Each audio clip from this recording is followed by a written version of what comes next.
بسم الله الرحمن الرحيم.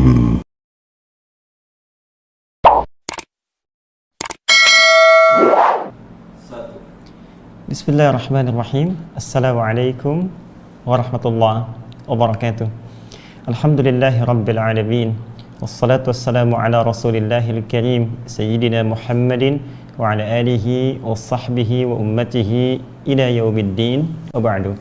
Faya ibadallah, usi nafsi wa iyyakum bitaqwallahi faqad fazal muttaqun fala tamutunna illa wa antum muslimun.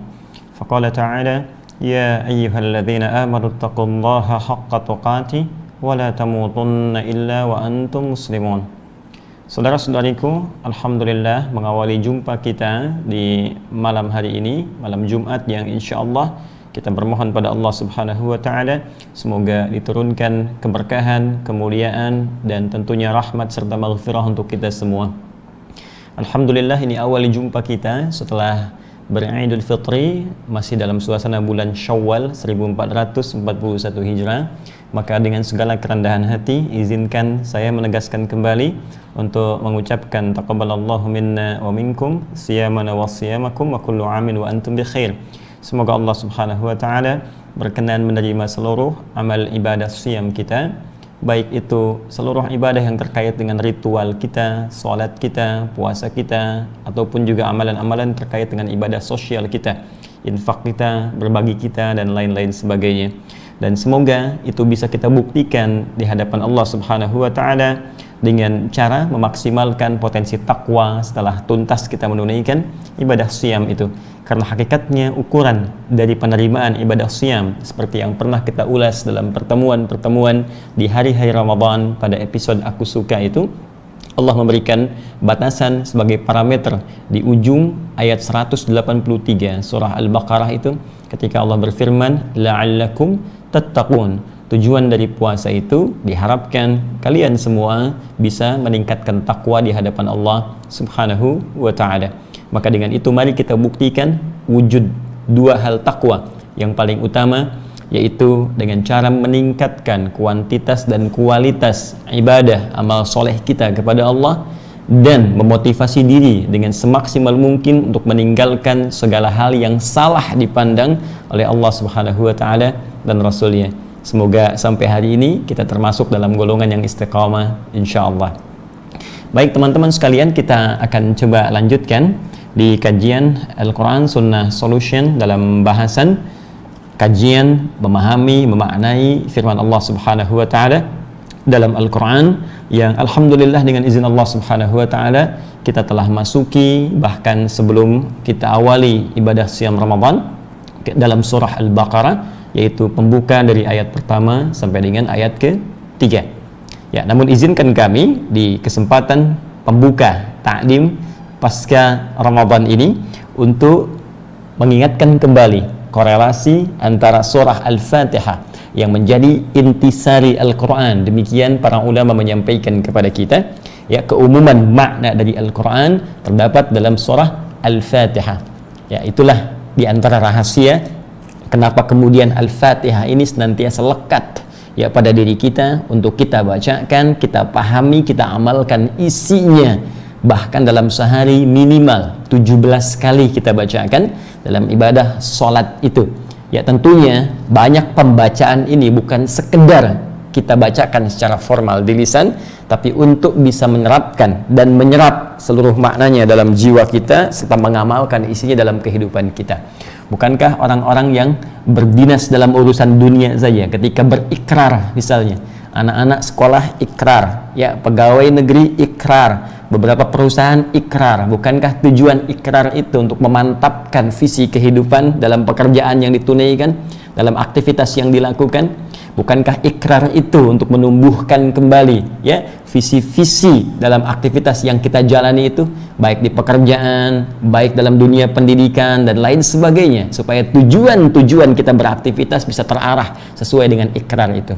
Nah, kita dalam sehari berikrar dalam ibadah yang kita tunaikan, yaitu sholat, dengan membacakan Al-Fatihah 17 kali dalam sehari selama hidup kita sampai kembali kepada Allah Subhanahu wa taala. Karena itu sangat rasional, ya, kalau kita bisa mengatakan bahwa jika 17 kali sehari kita bacakan itu, sesungguhnya dan seharusnya apa yang kita bacakan itu bisa meresap dalam jiwa kita, bukan sekedar lancar di lisan, tapi maknanya terimplementasikan dalam seluruh aktivitas yang telah kita tunaikan sesuai dengan pembahasan yang pernah kita uraikan dari awal surah Al-Fatihah sampai dengan akhirnya. Itu inti secara umum nilai Al-Quran, yang nanti rinciannya akan dirinci di surah-surah selanjutnya, dari surah kedua Al-Baqarah sampai surah ke-114 yaitu surah An-Nas.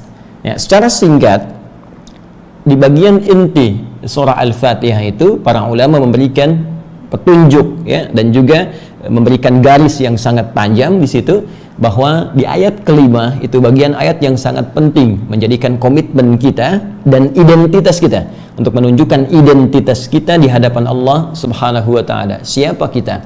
Apa tujuan hidup kita? Bagaimana kemudian kita beraktivitas di dunia ini sampai kembali kepada Allah Subhanahu wa Ta'ala. Maka ditegaskan oleh Allah untuk sering kita ucapkan 17 kali dalam sehari, sehingga kita sadar siapa diri kita. Ya, maka kita katakan iyyaka na'budu wa iyyaka nasta'in. Baik, iyyaka na'budu, ya Allah, hanya kepadamu, hanya untukmu saja.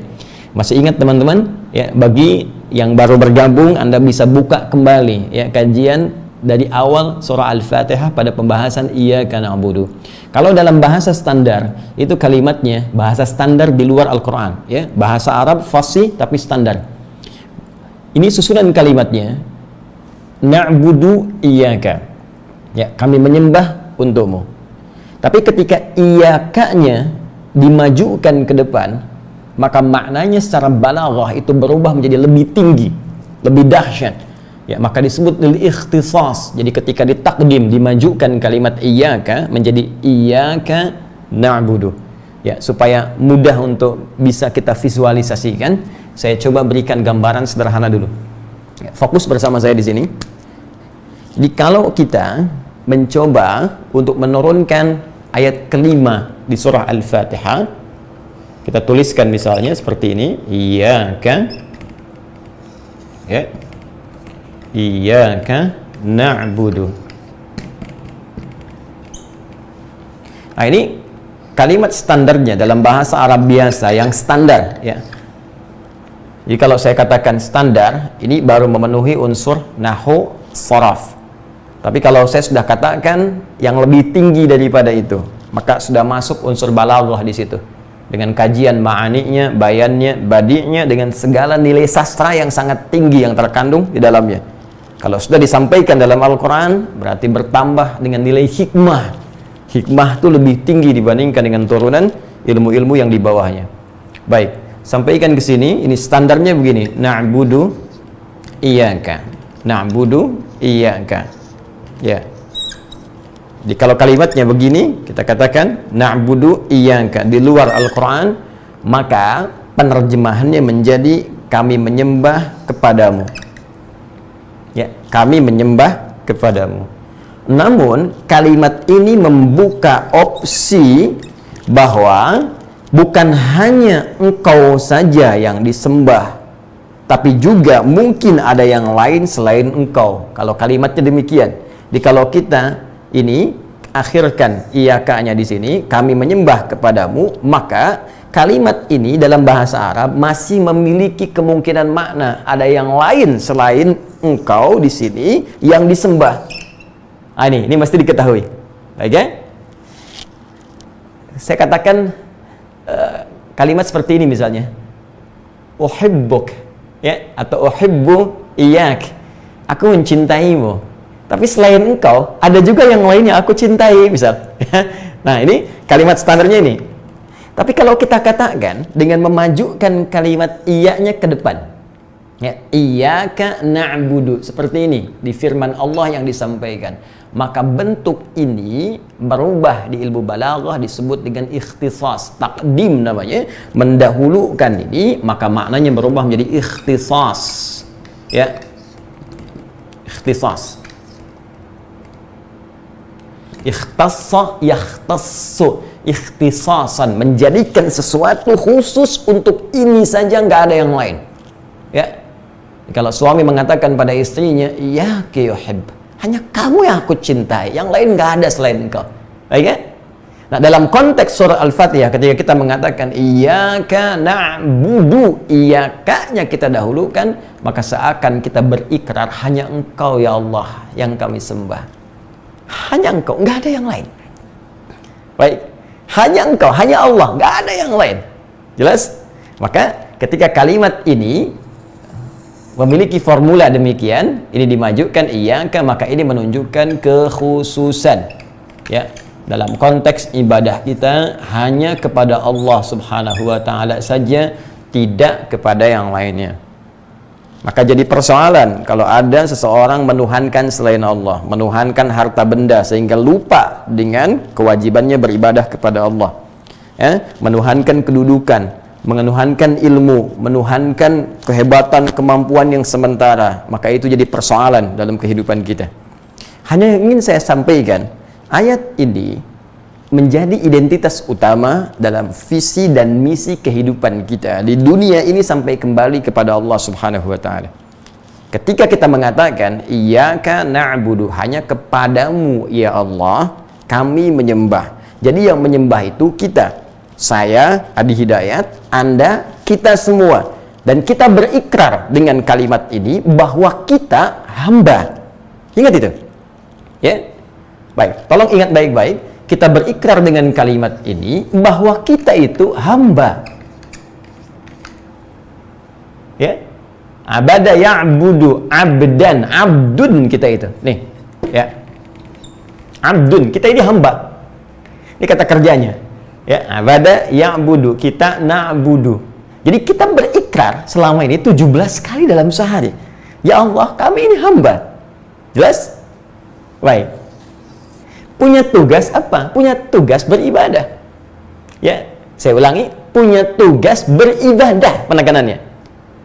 Punya tugas menyembah, hamba berkhidmat, hamba beribadah. Kepada siapa? Iyyaka, kepada Allah. Ya. Jadi identitas kehidupan kita di dunia ini sampai kita kembali kepada Allah Subhanahu wa taala. Yang kita sembah itu, kita adalah abdun, ya, jamaknya ibadun. Sedangkan Allah ma'budu bil haq, al-ma'bud, ya, bil haq, al-ma'bud, dan ma'bud, al-ma'bud, al-haq, yang disembah. Secara singkat, Allah Khaliq, Tuhan satu-satunya yang esa, kita makhluk yang menyembah Allah Subhanahu wa taala. Jadi ini pertama menunjuk identitas kehidupan kita.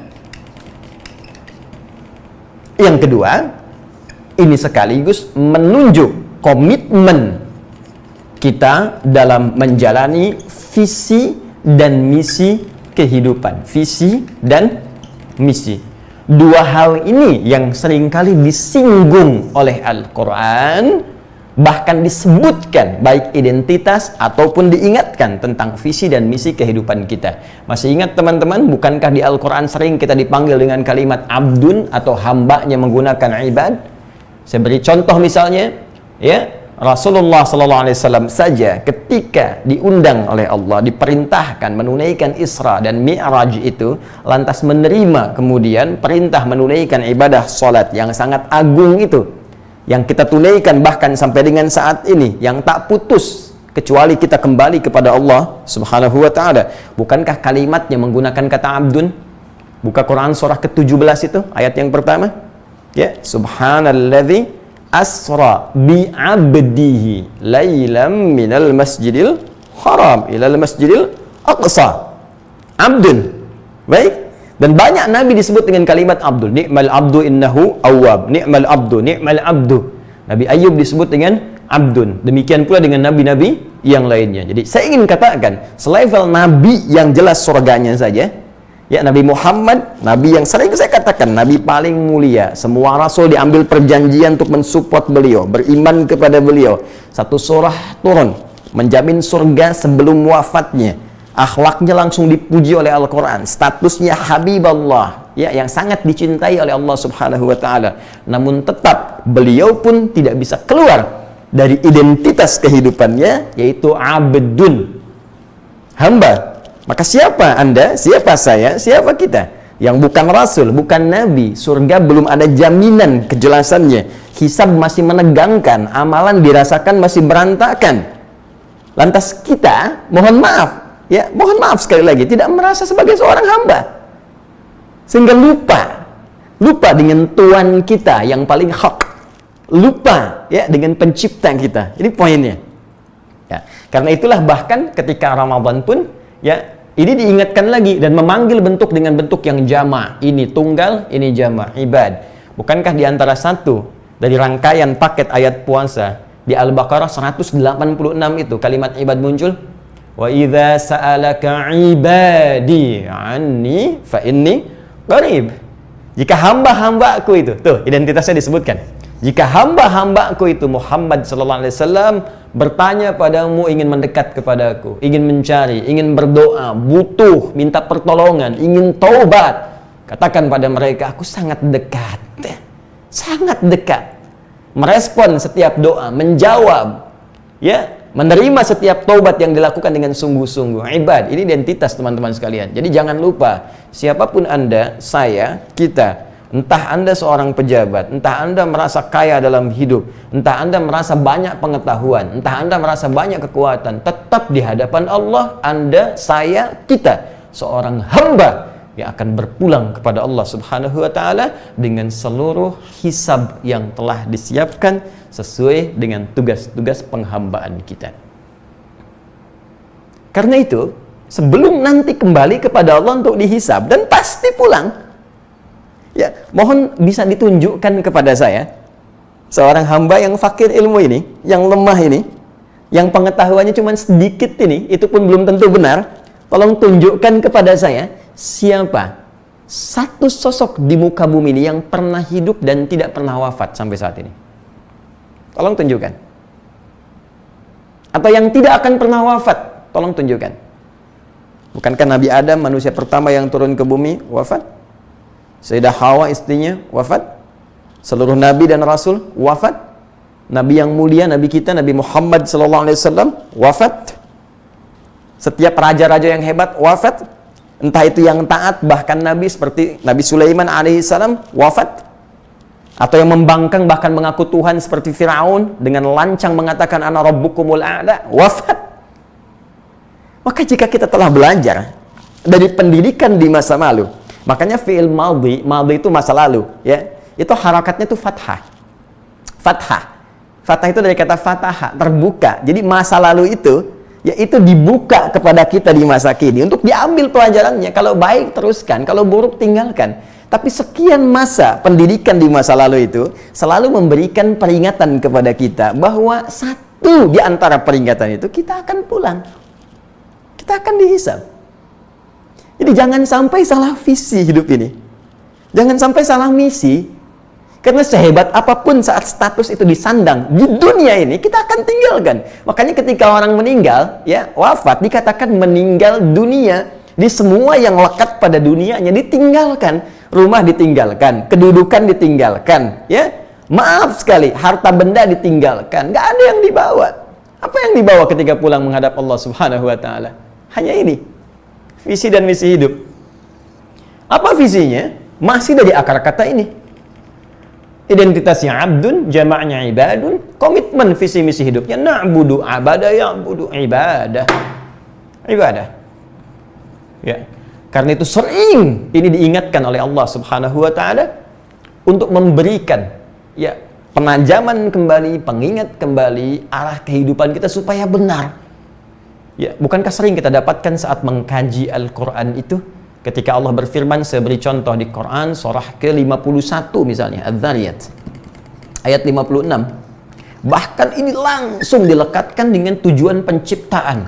Tegas sekali kalimatnya. Ya. Wa ma khalaqtul jinna wal insa illa liya'budun. Ma'nya nafi. Ya, pakai illa maka ujungnya isbat. Ya, ingat, kalau ada la atau ma, kan? Ini disebut nafi, menafikan sesuatu. Kalau setelah ini ada illa, ini disebut isbat, menetapkan sesuatu. Jadi hanya yang ini saja, mengartikannya ditolak semua, hanya yang ini saja yang terletak setelah illa. Contoh, yang pakai la, syahadat, asyhadu an la ilaha. Ya. Aku bersaksi la ilaha, nggak ada Tuhan, menolak semua Tuhan, nggak ada Tuhan. Kalau sampai sini ateis, nggak ada Tuhan, nggak mengakui Tuhan, nggak ada Tuhan. Ya. Ya, kalau bahasa Quran ini sebetulnya ateis itu nggak konsisten karena dia menjadikan nafsunya sebagai Tuhan juga. Baik, kembali ke sini secara bahasa. La ilaha, menolak Tuhan sama sekali. Kalau ada illa setelahnya, illa kecuali Allah, illallah, kecuali isbat, menetapkan yang ini saja. Jadi cara memahaminya, tolak yang lain, tetapkan yang ini. Jadi ketika kita mengatakan asyhadu alla ilaha illallah, maka yang Tuhan hanya Allah saja, yang lain tidak dianggap Tuhan. Jelas? Ini komitmen dari keimanan. Paham sampai sini? Nah, maka sering saya katakan ateis itu setengah muslim sebetulnya, baru setengah syahadat. Dia baru nyampe la ilaha, tinggal illallahnya saja. Baik. Ma, ya, kemudian menggunakan ila misalnya.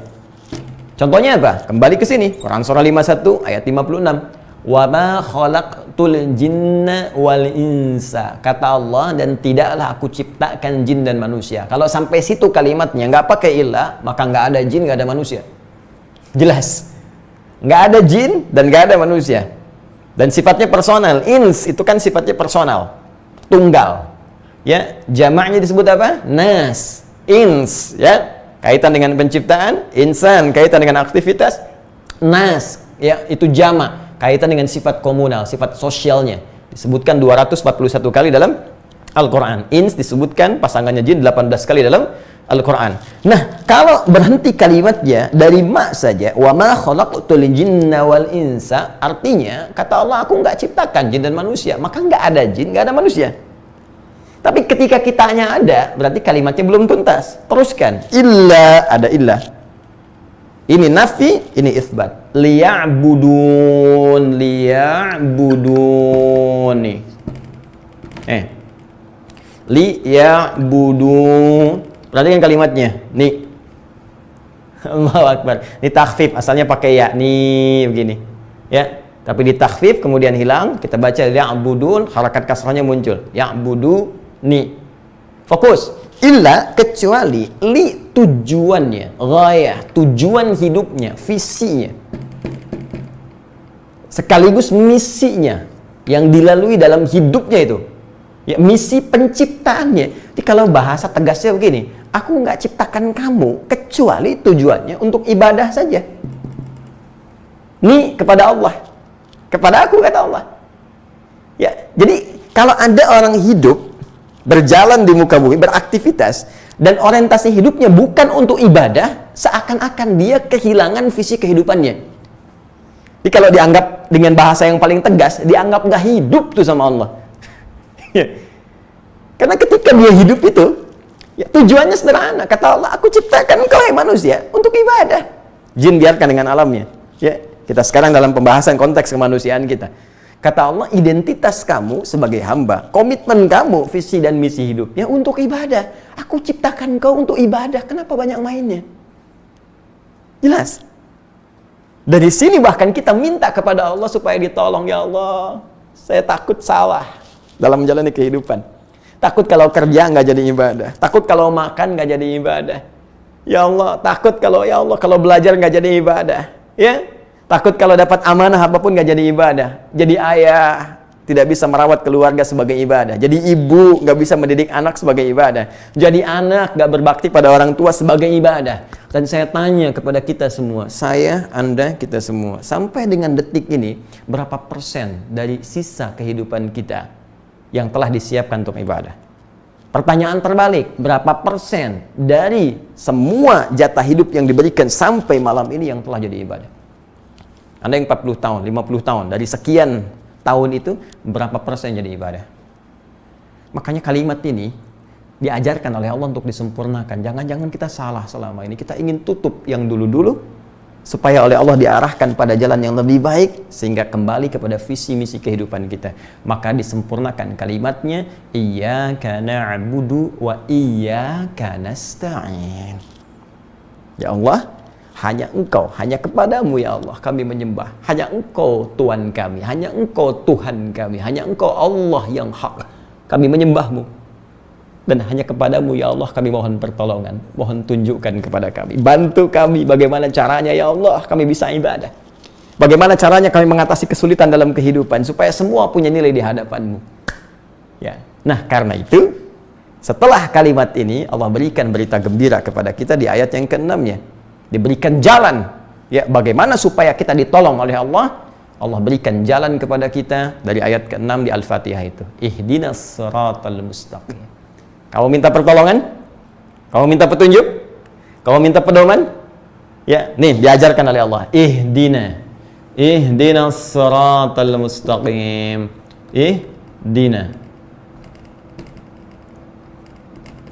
Ihdinas siratal mustaqim. Ya Allah berikan kami petunjuk. Berikan kami hudan.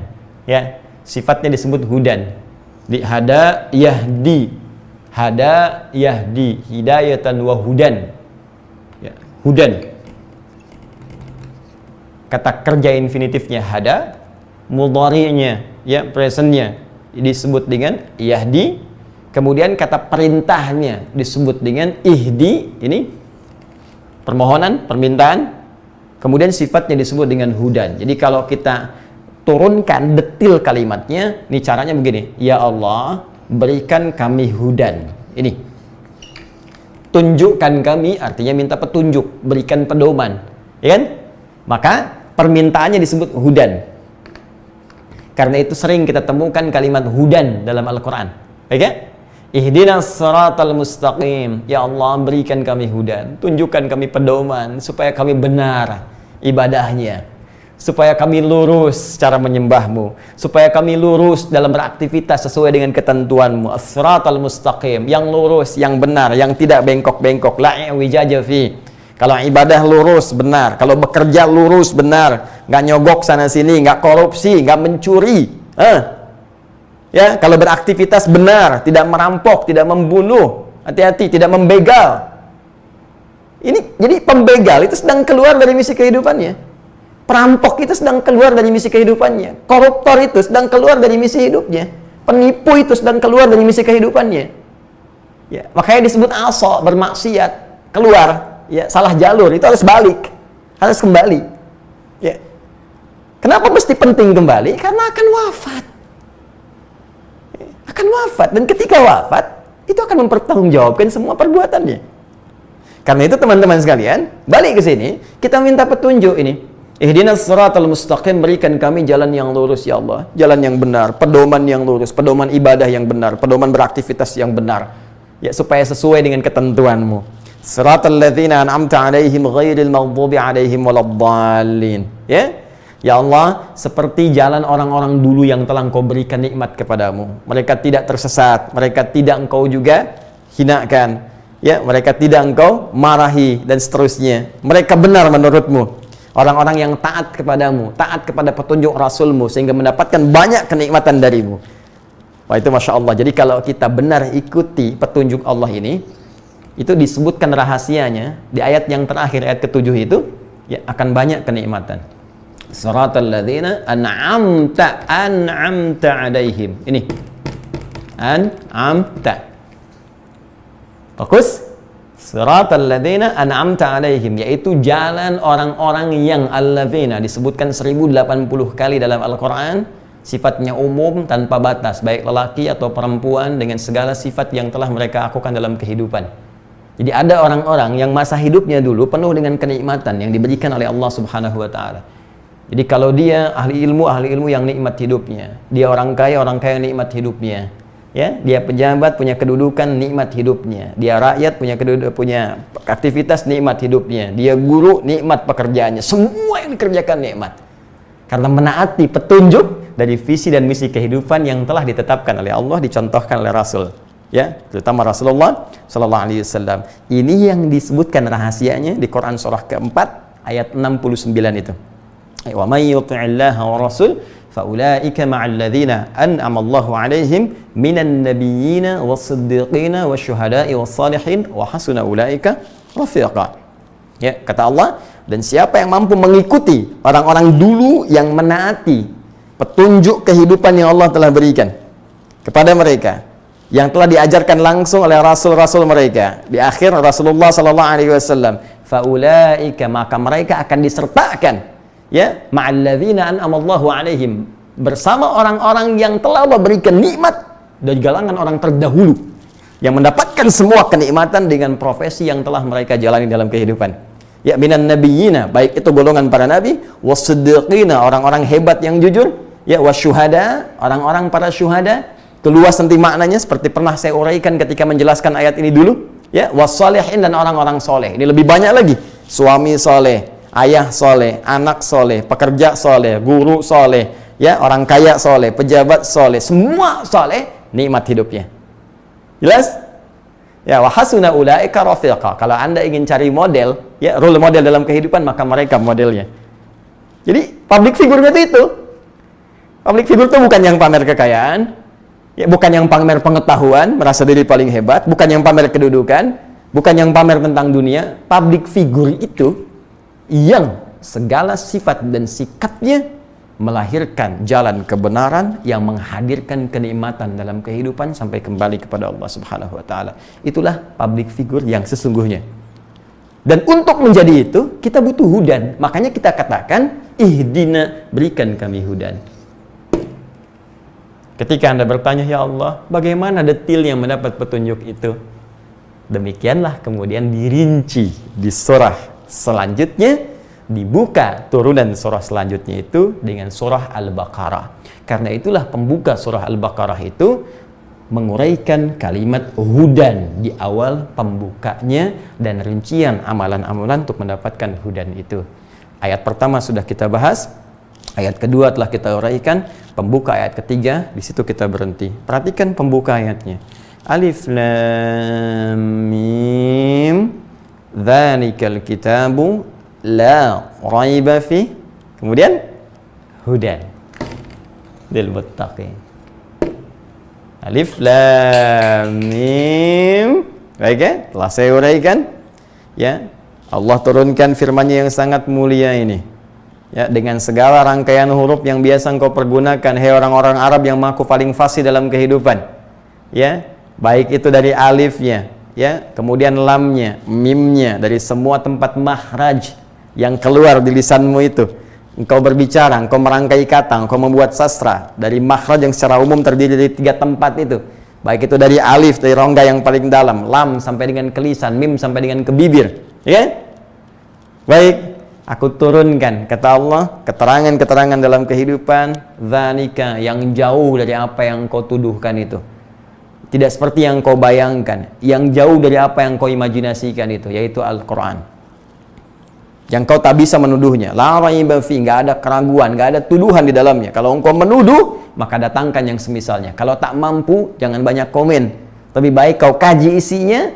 Kalau memang kau rasakan banyak manfaat di dalamnya, engkau imani, kau amalkan. Aku tak paksa. Fadzakir innama anta mudzakir. Tapi engkau masih menolaknya, kau termasuk kalangan yang sombong. Maka nanti lihat ketika engkau kembali kepada aku, kata Allah. Demikian kalau kita nanti masuk kepada ayat-ayat lainnya. Tapi yang paling menarik, ketika Allah mengatakan dzalikal kitab, Al-Quran ini yang sangat memiliki keistimewaan yang jauh dari gambaran manusia, semua isinya hudan. Ini. Nah, jadi Allah ingin memberikan gambaran kepada kita bahwa petunjuk yang kita inginkan untuk meluruskan visi misi kehidupan kita itu ada di Al-Quran. Tuh. Identitas kita itu diterangkan, fungsi hidup kita di Al-Quran. Makanya ketika orang jahiliyah diturunkan Al-Quran kepada mereka, naik status jadi khairul ummah. Bayangkan, yang minim pengetahuan, fakir ilmu, tiba-tiba jadi luas wawasan, punya peradaban, jadi paling hebat, masyarakat yang paling luar biasa, memuncak sifat kebaikannya, pada puncak peradabannya, pada puncak kehebatannya, dan itu memberikan inspirasi pada setiap tempat yang dipijak. Kemanapun orang muslim membawa nilai Al-Quran, memberikan manfaat yang luas dalam kehidupan. Dan membawa nilai-nilai universal yang bisa diserap di setiap kehidupan, dimanapun dipraktekkan. Itu yang paling dahsyat. Dan persoalannya hudan itu Allah hanya berikan secara maksimal, secara benar, secara utuh, secara siratal mustaqim hanya kepada orang-orang takwa, lil muttaqin. Untuk menjadi orang takwa itu dijelaskan pula oleh Allah begini tahapannya. Di ayat 3 itu yang kemarin kita berhenti pada 2 amalan utama. Syarat pertama, mesti berusaha meningkatkan iman kita kepada Allah, alladzina yu'minuna bil ghaib. Yang kedua, kita buktikan keimanan itu dengan memperbanyak amal saleh. Amalan yang pertama telah kita bahas pertemuan lalu, wa yuqimunas shalah, menunaikan salat dengan sempurna. Jadi kalau ingin mendapatkan hudan, jadi orang takwa. Kalau ingin jadi orang takwa, beriman kepada Allah dengan cara yang lurus dan benar, kemudian buktikan itu dengan menunaikan salat. Lalu amalan yang ketiga, ini yang akan kita bahas di pertemuan kita saat ini. Apa amalan itu? Seperti apa memaksimalkan takwa dan bagaimana merasakan perubahan hidup sesuai dengan visi dan misi kehidupan ini yang digariskan dalam Al-Quran. Pada amalan yang ketiga kita bahas setelah menunaikan salat Isya berjamaah. Kita jeda sebentar, dengarkan azan, tunaikan salat, nanti kita lanjutkan. Subhanakallahumma wa bihamdika asyhadu an la ilaha illa anta astaghfiruka wa atubu ilaik. Assalamualaikum warahmatullahi wabarakatuh. Warahmatullahi wabarakatuh. Alhamdulillah wassalatu wassalamu ala Rasulillah wa ala alihi wa sahbihi wa man wala wa ba'du. Saudara-saudariku, pemirsa sekalian, kita telah menunaikan salat Isya berjamaah waktu Indonesia bagian barat, dan kita bermohon kepada Allah Subhanahu wa taala semoga salat yang telah kita tunaikan berkenan diterima oleh Allah Subhanahu wa taala dengan penerimaan terbaik insyaallah.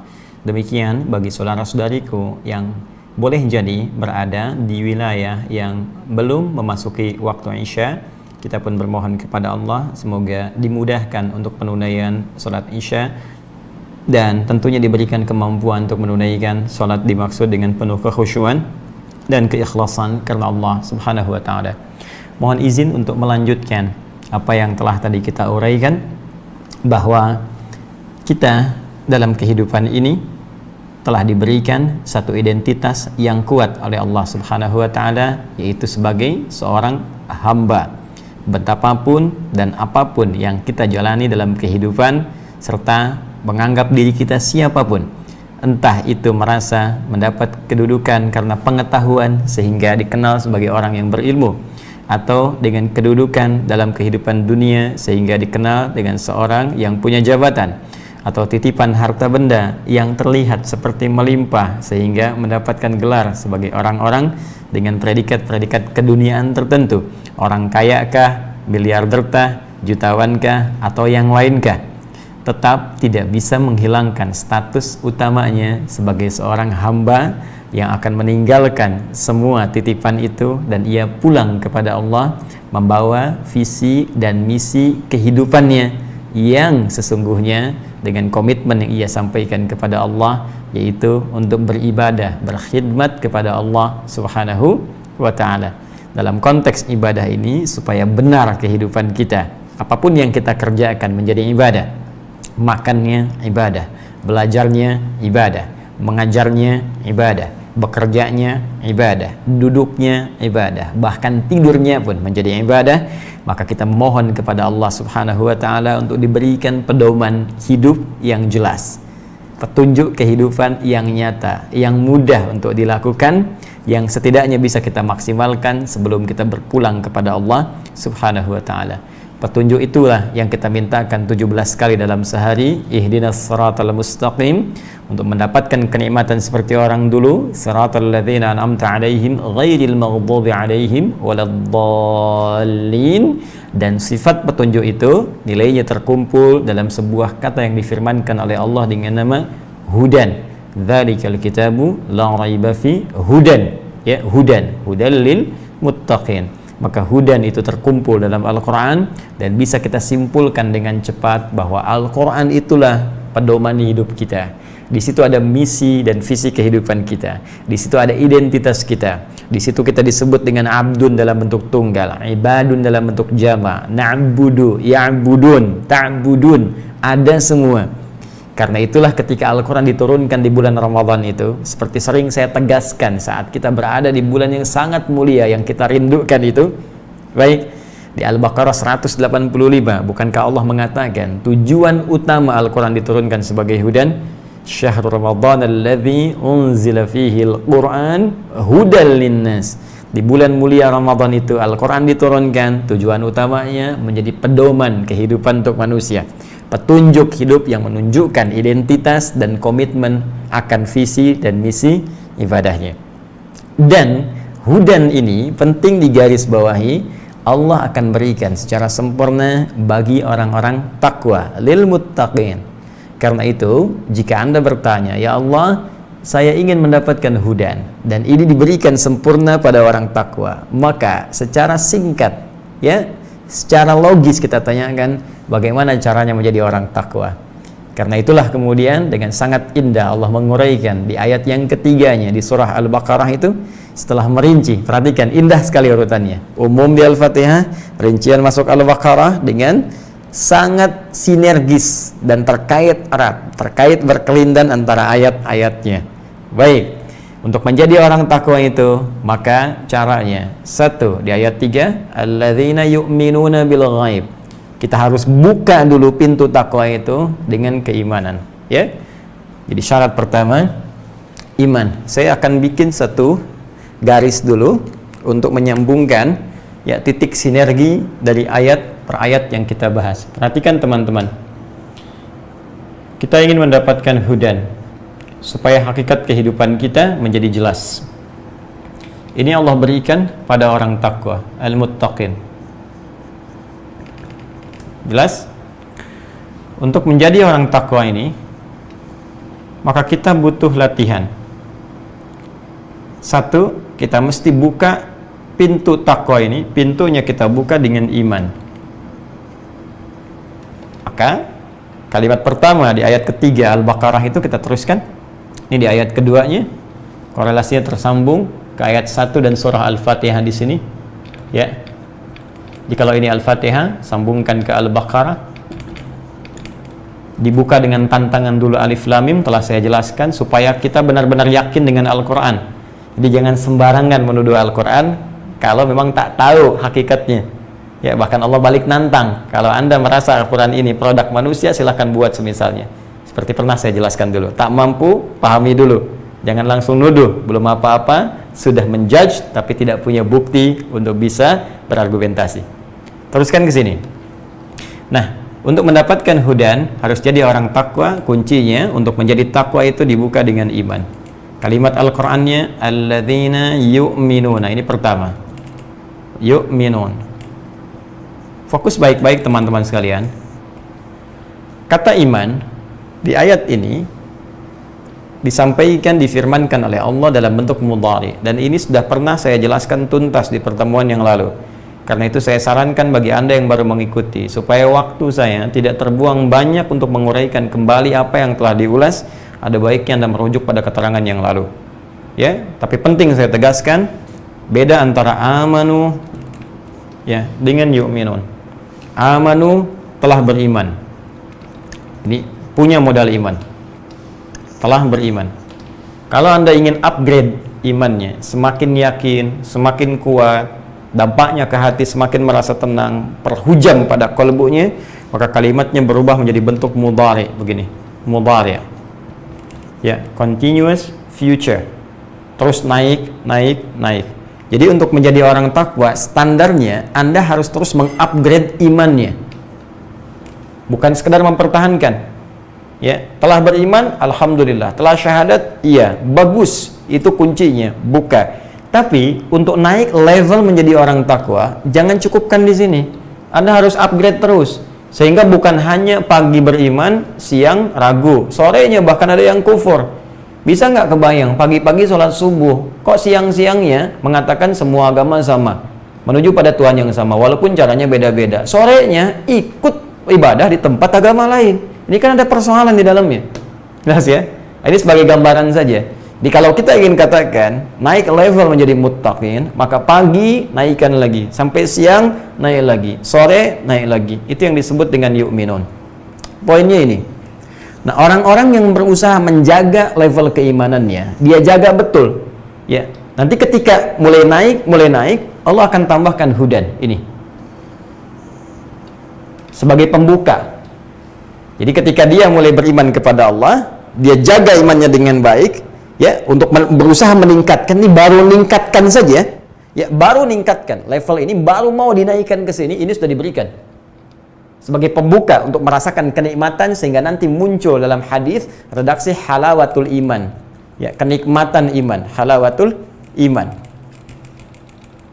Bagaimana mendapatkan ini? Dapat dulu ini hudan. Jadi pertahankan ini, terus kita coba tingkatkan untuk mendekat kepada Allah, nanti hudan datang. Apa buktinya, Ustaz? Ya, bukan. Ini kan masuk malam Jumat. Di antara sunnah, ya, amalan di hari Jumat itu, baik di malamnya ataupun nanti besoknya, ya, karena dari sudah maghrib masuk kepada hari baru, itu ada di antara amalannya membaca surat Al-Kahf, kan?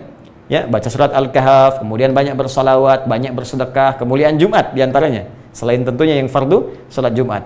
Nah, sekarang fokus baik-baik. Saat Anda membaca Al-Kahf itu, Quran surah ke-18. Kemudian Anda coba baca di ayat ke-13. Ya, di paling kiri, di pertengahan agak ke bawah sedikit. Ya, di mushaf standar, mohon izin, ya, mengingatkan kalau sulit Anda mau lihat halaman, di halaman 294.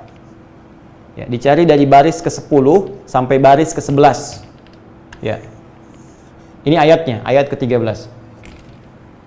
Ya, saya mohon izin, ya, tidak bermaksud apapun, hanya ingin memberikan jalan kemudahan saja. Sekarang perhatikan baik-baik.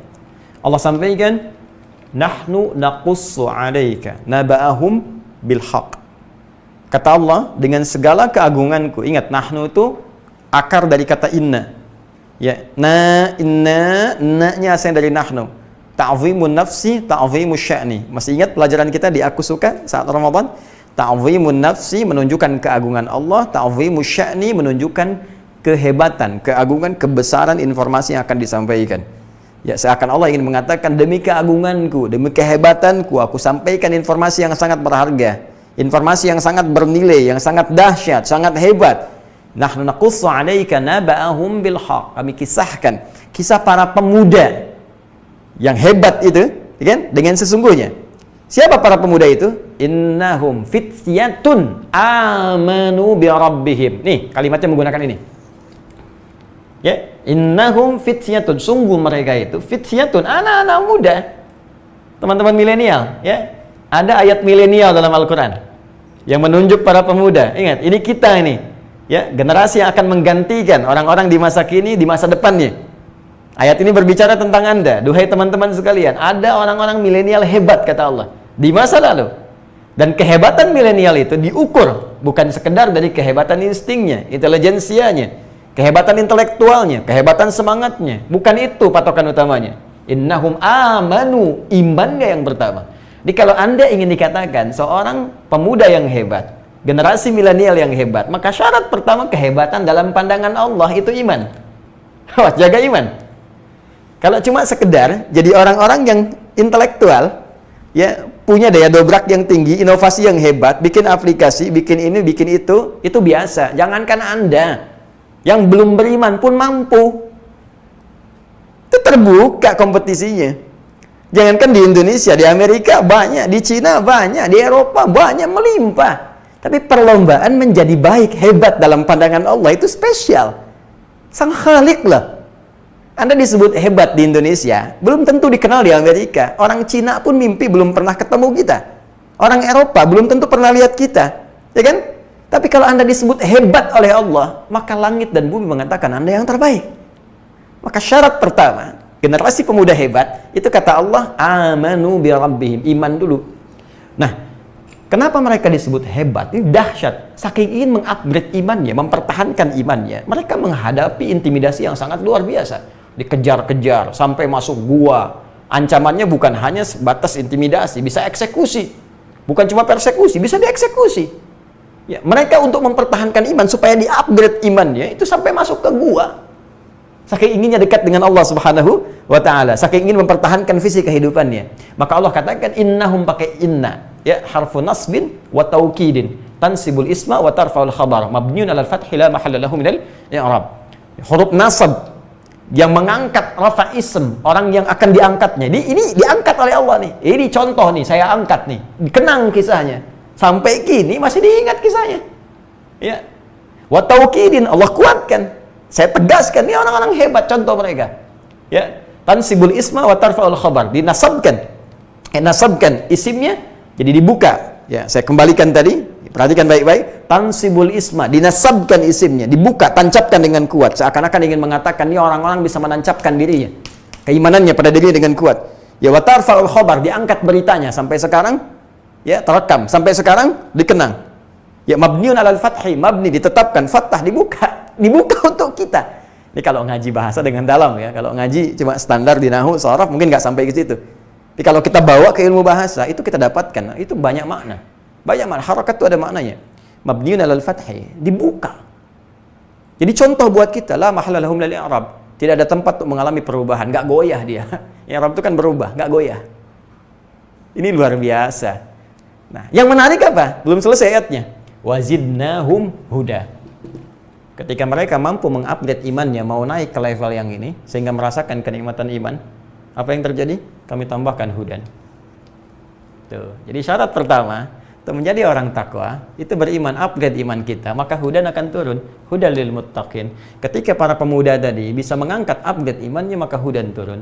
Apa yang terjadi ketika hudan turun? Nikmat kan? Ya, suratal ladzina an'amta alaihim. Kembali ke An-Nisa 69. Ulaika ma'al ladzina an'amallahu alaihim. Maka dapat nikmat dari Allah. Apa nikmatnya? Allahu Akbar, tinggal tidur 309 tahun. Ya. Di gua lagi ya, Anda tinggal di tempat sempit, ngontrak masih mengeluh.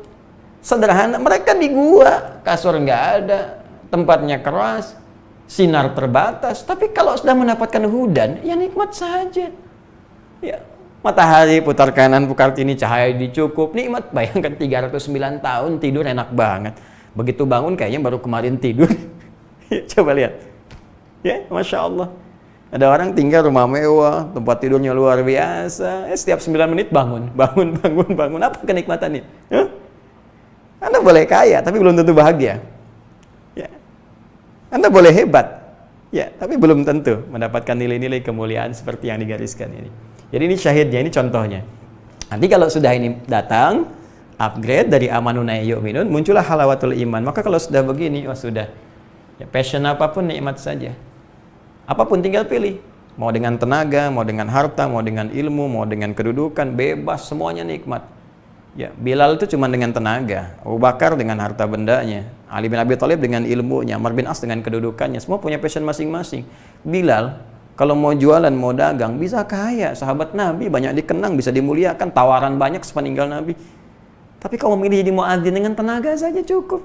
Kenapa? Karena levelnya sudah kesini, sudah nikmat. Allahu Akbar, Allahu Akbar. Begitu azan, Nabi mengatakan, aku mendengar suara terumpahmu di surga. Aku mendengar suara terumpahmu. Bilal sederhana, baru azan, terumpah saya sudah di surga. Ngapain cari yang lain, dengan azan aja bisa ke surga? Itu Bilal. Cerdas kan? Yang lain cari dengan passionnya masing-masing. Ada yang usaha, ada yang macam-macam. Tapi yang saya ingin katakan, apakah yang kita kerjakan nikmat enggak? Itu aja poinnya. Nih, halawah. Sudah ada halawah enggak? Ya? Sudah halawah nggak? Sudah nikmat belum? Pekerjaan kita nikmat nggak sekarang? Hah? Kalau lebih dahsyat lagi, nggak ada beda. Saat sehat nikmat, diuji sakit nikmat, saat ada harta nikmat, kayaknya cukup nikmat gitu. Jadi semua tuh kayaknya terlihat anugerah Allah saja. Kalau sampai situ, wah udah luar biasa. Nah, ini biasanya saking nikmatnya nanti hudan ini kalau sudah masuk kepada jiwa orang beriman, naik tingkat ke sini, maka Allah akan rekatkan di hatinya. Rekat. Jadi hudan itu rekat di hati. Kan iman itu saya pernah sampaikan amalan hati kan? Ada rekat. Rekat itu diikat robato namanya. Robato yarbatu. Robit itu ikatan. Ya. Diikat begini. Di jiwanya. Kalau sudah ikat kan nggak lepas. Yang celaka kan yang belum diikat kan? Ya kan? Yang belum diikat nih. Tadi itu kadang naik turun, kadang ragu, ya, kadang sholat fardu, kadang terlambat, kadang ada yang tinggalkan. Itu masih naik turun. Iman naik, kadang turun, kadang lepas, kadang datang. Tapi kalau diikat, kemana aja ikut. Kalau sudah ikut, jadi pedoman dalam kehidupan. Ini yang hebat. Makanya di ayat selanjutnya, ayat ke-14-nya, warabatna ala qulubihim. Dan kami ikatkan itu dalam jiwa-jiwa mereka. Ini bukti bahwa iman itu amalan hati. Kalau sudah benar imannya di hatinya, maka Allah berikan cahaya pada jiwanya. Dan diikat cahaya ini dalam jiwanya. Sehingga kalau sudah diikat, hudan, petunjuk ini menjadi sinar kepada seluruh tubuhnya. Karena itulah ketika dia menjadi sinar, maka semua aktivitasnya dibimbing oleh iman tadi yang sudah dapat cahaya, sudah dapat hudan ini. Maka itu sering kita dapati dalam Al-Quran, aktivitas kehidupan, perilaku kita orang beriman sering dibuka dengan kalimat-kalimat iman. Gak percaya? Silakan. Lisan, Quran surah 49, ayat 11, ayat 12, ya ayyuhalladzina amanu, iman dulu, la yasra qaumin qaum. Hai orang-orang beriman, iman. Kalau sudah ada cahaya dalam imannya, maka lisannya akan berkata yang baik, dia tidak akan mencela. Ayo coba, sudah berapa banyak mencela? Jadi ustadz mencela, jadi jamaah mencela, bikin hoax, saling tuduh, saling cela, berusaha mencela, jadi pengusaha mencela, jadi pejabat mencela, rakyat mencela. Ayo hati-hati, katanya beriman. Mana imannya? Baik, layak taba'alukum ba'lo, jangan gosip. Orang beriman gak mungkin, cahaya membimbing dia, jangan membicarakan gosip, jangan buruk sangka pada orang, dan seterusnya. Nah, ini kalau bikin acara dan mengatakan saat yang bersamaan, beriman patut dipertanyakan, ada cahaya nggak di imannya? Nah, jadi, kita ingin rinci dulu, satu, untuk menjadi orang takwa, maka dia mesti membuka pintu imannya, dan ini menjadi amalan hatinya, amalan kolbunya. Kolbu, warabatna ala qulubihim. Ini, nanti kalau sudah benar hatinya, maka Allah akan berikan petunjuk cahaya, hudan, ya, petunjuk di hatinya. Kalau hati kolbu sudah mendapatkan hudan, maka yang muncul adalah perilaku, sikap, ya, yang baik, yang saleh. Ini poinnya. Oke, jadi ini pertama amalan hati. Nah, sekarang Anda bertanya, Ustadz, bagaimana melatih amalan kolbu ini, amalan hati ini, supaya bertransformasi ini menjadi sikap, jadi perilaku. Jadi dari sifat menjadi sikap. Jujur itu sifat. Bagaimana mengimplementasikan, mentransformasikan sifat menjadi sikap. Sehingga kalau disogok, kita bisa nolak. Ya kan? Sabar itu sifat. Bagaimana mengimplementasikan sifat menjadi sikap. Sehingga ketika diprovokasi, kita bisa menghindar dan memberi solusi dengan cara yang baik. Baik. Ya kan? Dermawan itu sifat. Bagaimana mentransformasikan sifat dermawan ini sehingga ketika ada kasus tertentu yang membutuhkan sinyal-sinyal pemberian dari kita, maka mudah kemudian itu untuk diberikan. Itu sikap namanya. Maka kita perlu latihan untuk bisa mentransformasikan amalan sifat menjadi sikap. Karena sudah masuk ke sikap terkait dengan perilaku, maka kita butuh amalan jawarih, amalan anggota tubuh. Bukan sekedar yang di hati, mesti dikeluarkan dalam bentuk aktivitas-aktivitas anggota tubuh kita. Maka kalau sudah ini tangan mesti dilatih, kaki mesti dilatih, kepala mesti dilatih, kan jadi sikap. Sikap itu kan dari ekspresi tubuh kita, gestur kita. Mata bersikap, kedip dengan melotot itu beda. Ya, lisan bersikap, bicara, baik dengan buruk itu beda. Telinga bersikap, mendengar yang baik dengan buruk itu beda. Ya kan? Tangan bersikap, kaki bersikap. Jadi butuh amalan yang melatih tubuh kita dari ujung kepala sampai ujung kaki. Sehingga nanti iman yang di hati sifatnya bisa ditransformasikan dalam sikap seluruh anggota tubuh kita. Maka kita bertanya kepada Allah langsung, ya Allah amalannya apa? Supaya benar. Maka teruskan ayatnya, wa yuqimunas shalah. Maka dilatihlah kita dengan amalan kedua, amalan fisik. Terkait dengan sikap tadi. Yaitu amalannya sholat. Nah. Jelas? Apa amalannya? Sholat. Karena itulah ketika seseorang benar sholatnya, ya, perhatikan baik-baik. Bukankah dalam sholat dia meminta hudan? Coba, masih ingat 17 kali? Ihdinas siratal mustaqim. Langsung minta. Tuh syahidnya, ihdina. Kami minta hudan ya Allah, kami minta hudan, kami minta hudan. Ya, makanya ketika ruku kita minta supaya benar, ketika sujud kita minta supaya kepala ini benar, taat kepada perintah Allah, tunduk. Ya, tangan supaya benar. Kan bergerak semua. Lisan bicara, mata menatap ke kiblat, ke arah tempat sholat kita, tangan mengangkat, kepala kemudian dijatuhkan di tempat sujud. Ya, sampai punggung kemudian rukuk, tegakkan saat ini tidak, duduk, semua bekerja. Sampai jari dari tahiyat, dari ngangkat tahiyat, semua. Untuk apa? Ihdina. Supaya kita dapat petunjuk, bersikap yang baik.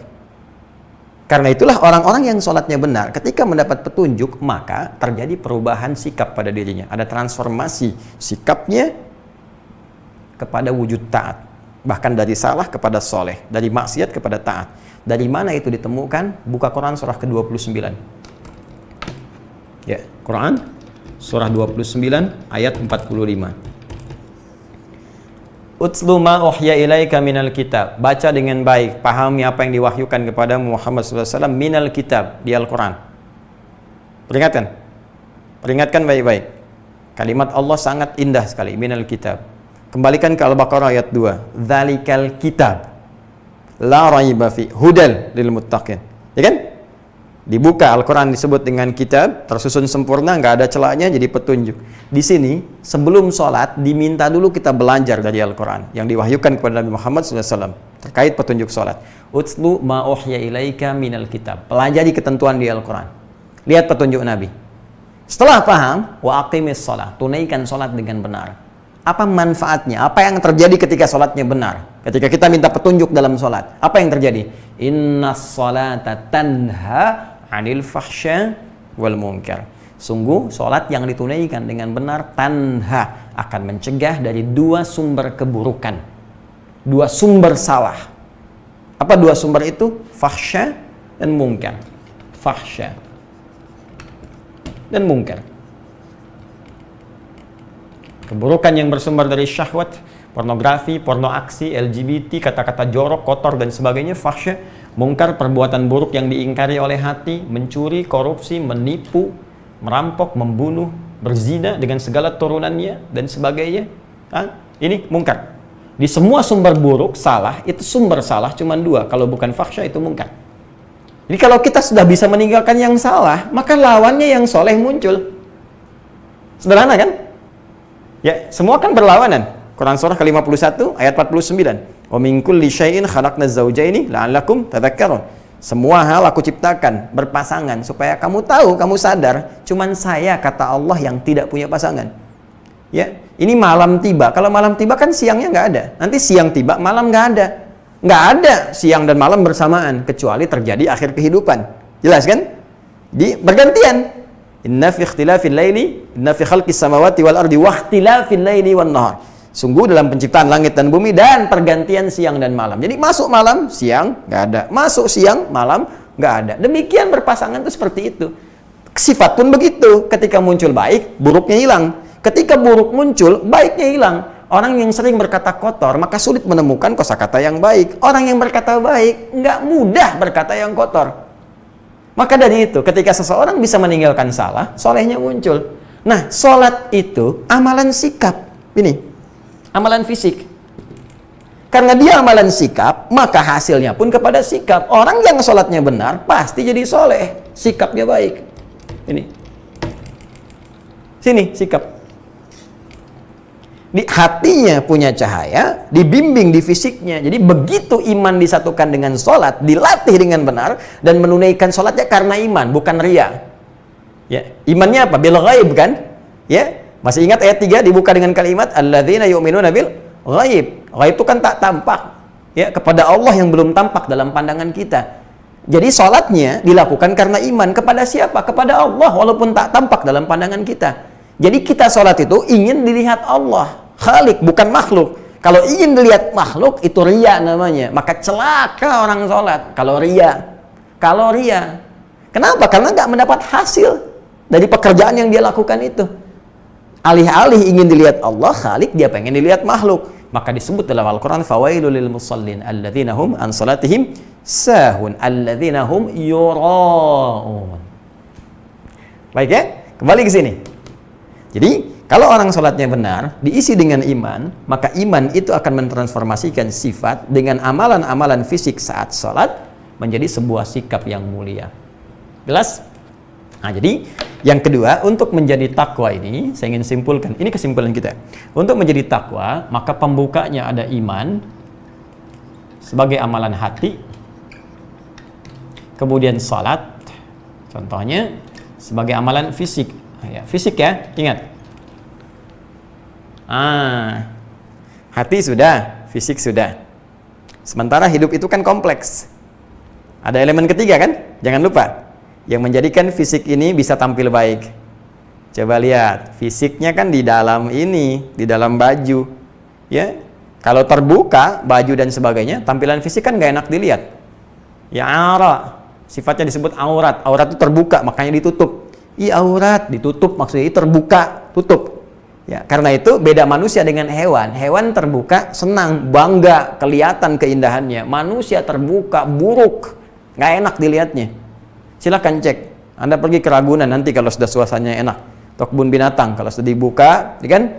Ya, aktivitas hidupnya jadi normal, jadi lebih nyaman, lebih baik. Silakan main-main. Kebun binatang, coba cek. Singa saking gagahnya, apakah pakai rompi? Nggak ada. Singa pakai jas, pakai dasi misalnya, nggak ada. Segagah-gagahnya singa, raja hutan, tetap nggak akan pakai jas. Silakan cek. Monyet pakai daster yang betina, nggak mungkin, mustahil. Pakaiin oleh Anda, risih dia, copot-copot. Karena memang fitrahnya begitu. Manusia beda, Jepri. Manusia lain, ya. Manusia lain. Makanya ketika manusia tak berpakaian, kita risih melihatnya, tangkap, amankan, pakaikan pakaian, tutup auratnya. Jelas ya? Nah, sekarang kembalikan ke sini. Itu amalan fisik. Nah, kalau fisiknya cuma tampak, nggak ada penutupnya, bagaimana kita bisa tampil dengan sempurna? Karena itu butuh pelengkap.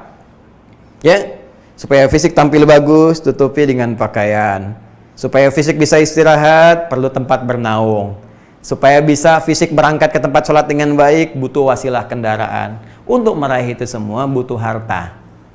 Jelas? Artinya ada komponen ketiga selain hati, fisik, yaitu harta. Nah, harta ini ternyata menjadi bagian dari instrumen ketakwaan kita kepada Allah Subhanahu wa taala. Jadi yang ketiga, ada instrumen takwa berupa amalan harta. Jadi untuk jadi orang takwa itu, ini jalannya nih. Ya jangankan orang takwa lah. Anda menjadi pengusaha sukses saja butuh pengorbanan harta. Ya, butuh pengorbanan fisik, berangkat ke tempat kerja, berangkat gelap, pulang gelap. Butuh pengorbanan hati. Kadang-kadang dikhianati, kadang-kadang persaingan gak sehat, kadang-kadang membuat diri malas, kadang-kadang emosi. Kan perjuangan kan? Ini untuk dunia saja yang ditinggalkan. Anda berjuang luar biasa di ketiga ini. Kenapa untuk akhirat yang abadi tidak maksimal perjuangan kita? Nah, sekarang pertanyaannya, untuk berjuang pada harta ini, apa amalannya? Teruskan. Wa mimma razaqnahum yunfiqun. Dan dari sebagian rizki yang kami titipkan kepada mereka, hamba-hamba kami itu yunfiqun. Mereka gunakan untuk instrumen takwa yang ketiga, yaitu infak. Ini amalan yang ketiga. Baik, pelan-pelan sebentar. Ini sudah rincian pembahasan yang akan kita maksimalkan. Tapi saya butuh uraikan untuk penajaman karena kita 1 bulan istirahat dalam pembahasan tafsir. Biasanya sebagian ada yang mulai lupa, ya, atau ingatan mulai berkurang. Celakanya kan kalau sudah lupa itu suka nggak ingat kan. Makanya saya coba ingatkan dulu. Baik, sekarang fokus baik-baik. Ini inti dari pelajaran kita di malam hari ini untuk bisa mendalami dengan lebih maksimal. Allah membuka dengan kalimat rizki, wa mimma razaqnahum. Kemudian amalannya disebut infak. Jadi di sini ada 2 kata, ada rizki, ada infak. Ya, saya mohon izin saya hapus dulu ini ya. Bismillah.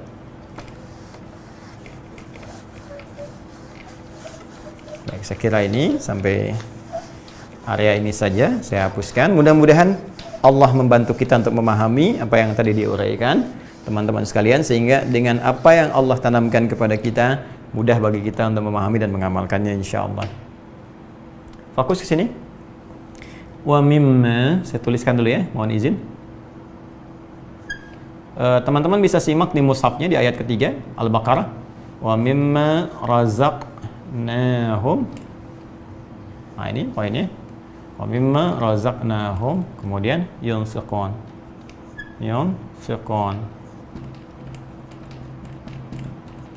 Ya. Fokus ya. Jadi di sini yang kita bahas nanti ada 1 mimma razaqnahum, kemudian yunfiqun 1 2 3. Fokus. Wa ini huruf ataf. Ataf tuh ikut kepada hukum sebelumnya, diikutkan. Ya. Hukumnya ikut. Jadi kalau kita turunkan, orang takwa itu alladzina yu'minuna bil ghaib, iman.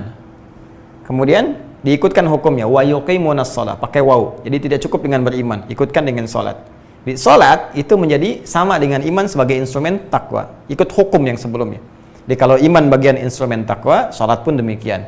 Kemudian infak yang ketiga pakai waw juga, diikutkan juga. Ini sama pentingnya, infak pun menjadi bagian dari instrumen takwa.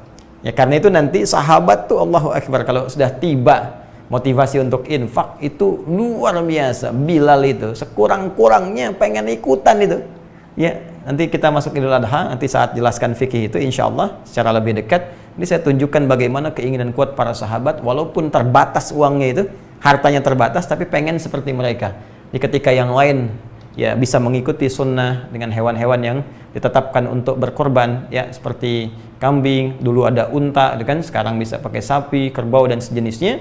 Itu Bilal saking pengennya itu cari ayam, karena mampunya itu pakai ayam, walaupun ayam bukan termasuk hewan kurban. Tapi Bilal ingin berinfak seperti sahabat yang lain berkorban dengan hewan-hewan yang dibenarkan. Itu saking pengennya, ya, saking inginnya termasuk dalam golongan yang disebutkan takwa tadi.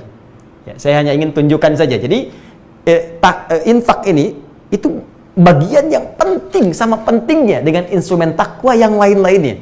Apalagi nanti dengan kita berinfak datang petunjuk Allah yang dengan pedoman dan petunjuk itu akan memudahkan kita untuk meraih harta-harta yang kita butuhkan dalam memaksimalkan fungsi hidup kita saat di dunia ini. Jadi nanti ada rahasianya. Jadi wow, ini instrumen untuk menunjukkan bahwa infak itu sama dengan bagian dari instrumen takwa seperti salat dan juga iman sebelumnya. Mimma ini dari kata min dan ma, kemudian disatukan, min dan ma. Min ini banyak artinya. Ya, kalau di standar ilmu nahwu disebut huruf jar yang menjadikan kalimat setelahnya berharakat kasrah secara umum. Ya, kecuali nanti beberapa kalimat bisa menggunakan fathah. Ada huruf jar nanti, ada beberapa, min, ila, an, ala, fi, ruba, ba, kaf, lam diantaranya. Min, di setelah min, setelahnya kalimatnya harakat kasrah. Ana raji'un minal masjid. Ya, saya baru pulang dari masjid. Ya, subhanalladzi asra bi 'abdihi lailan minal masjid, masjidil haram. Ya, minal jinnati wan nas. Jadi kalau ada min sebelumnya, maka setelahnya harakatnya kasrah. Itu baru fungsi ilmu nahwu. Kalau kita bawa ke fungsi ilmu balaghah, maka min itu nanti punya beberapa arti. Di antaranya punya fungsi tab'id. Ya, at-tab'id. Tab'id. Menunjuk makna sebagian dari total yang ada. Sebagian. Ya. Lil ikhwa fillah, antum huna jalisun fil fusul wa minkum tabi'una ilayya ana. Ya, dhahib ilal kharij. Ya, teman-teman sekalian, Anda semua ada di kelas ini ya, semua duduk di kelas. Sebagian dari Anda, wa minkum tabi'una ilayya. Sebagian dari Anda ikut saya, kita keluar dulu sebentar. Jadi min di situ menunjukkan sebagian, tabi'at. Nah, dalam hal instrumen yang ketiga ini, Allah meminta kita untuk berinfak dari harta yang Allah berikan kepada kita untuk dititipkan kepada kita dalam beramal.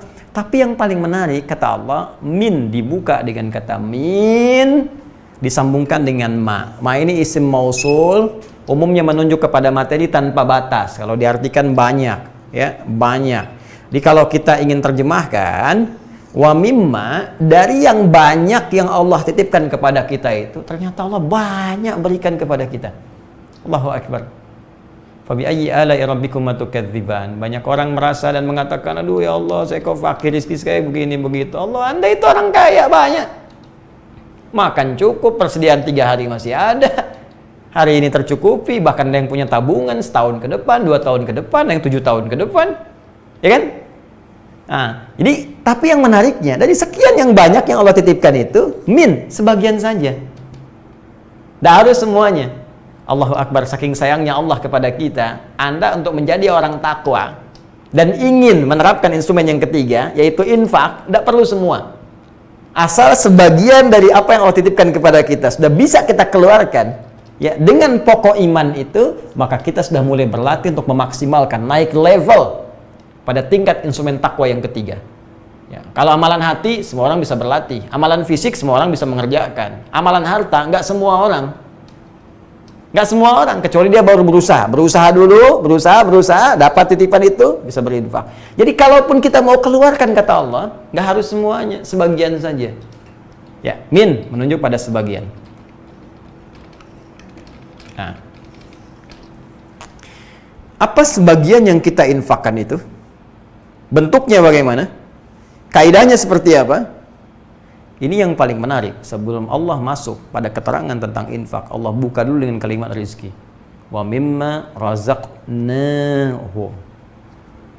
Sebagian dari yang banyak rizki yang telah kami berikan kepada mereka. Ini, ada kalimat ini dulu. Apa itu rizki? Yuk kita baca dulu tafsir dari ulama, sehingga kita padukan. Para ulama-ulama kita memberikan referensi seperti apa. Saya pun sesungguhnya bukan pendapat saya pribadi. Jadi saya cuma pengutip saja, penukil dari keterangan guru-guru kita, ulama-ulama kita, cuma saya padukan. Jadi kalau kami berusaha mengkaji tafsir, saya jajarkan nih, tafsir A, tafsir B, tafsir C, tafsir D, kita tunjukkan satu. Setelah itu kita lihat juga dari tatanannya. Kalau disebutkan secara bahasa begini, kita buka kaidah bahasanya, kita samakan persepsinya. Nanti dari situ saya ambil yang paling mudah untuk disampaikan. Kadang-kadang kita pakai PowerPoint dan sebagainya untuk memudahkan. Nah, sekarang supaya lebih menguatkan lagi, salah satunya kita tunjukkan referensinya. Kita telah buka dulu tafsir Ibnu Katsir, ya. Nanti kita pelajari ya tafsir yang misalnya dari Ibnu Jarir At-Tabari seperti apa, Al-Alusi bagaimana, ya, Ruhul Ma'aninya. Kemudian nanti Mafatihul Ghaibnya Ar-Razi seperti apa dan sebagainya. Supaya ada perbandingan, termasuk yang kontemporer. Tafsir As-Sa'di bagaimana, tafsir Asy-Sya'rawi bagaimana, Ibnu Asyur seperti apa dan sebagainya. Sehingga nanti kita punya persepsi yang luas, ya. Yuk kita lihat dulu. Kita sekarang coba buka yang Al-Wasit dulu, ya. Dari Syekh Muhammad Sayyid Tantawi. Saya selain Ibnu Katsir membuka yang ini karena saya talaqi langsung. Jadi dari gurunya, kitabnya pun didapatkan saat saya di Madinatul Bu'ath di Al-Azhar. Saya dapatkan ini, saya mengaji, jadi argumentasinya lebih enak disampaikan karena gurunya pun pernah kita berhadapan langsung, jadi akan lebih kuat dan merasa nyaman untuk disampaikan. Bismillahirrahmanirrahim, di halaman ke-44. Wa mimma razaqnahum yunfiqun. Adapun yang dimaksud dengan firman Allah Subhanahu wa taala, wa mimma razaqnahum yunfiqun, ay wa mimma a'tainahum wa malaknahum yatasaddaquna fi wujuhil khair, yaitu dari segala apa yang telah kami berikan kepada mereka dan kami titipkan kepada mereka. Jadi kalimatnya malakna, kami yang punya.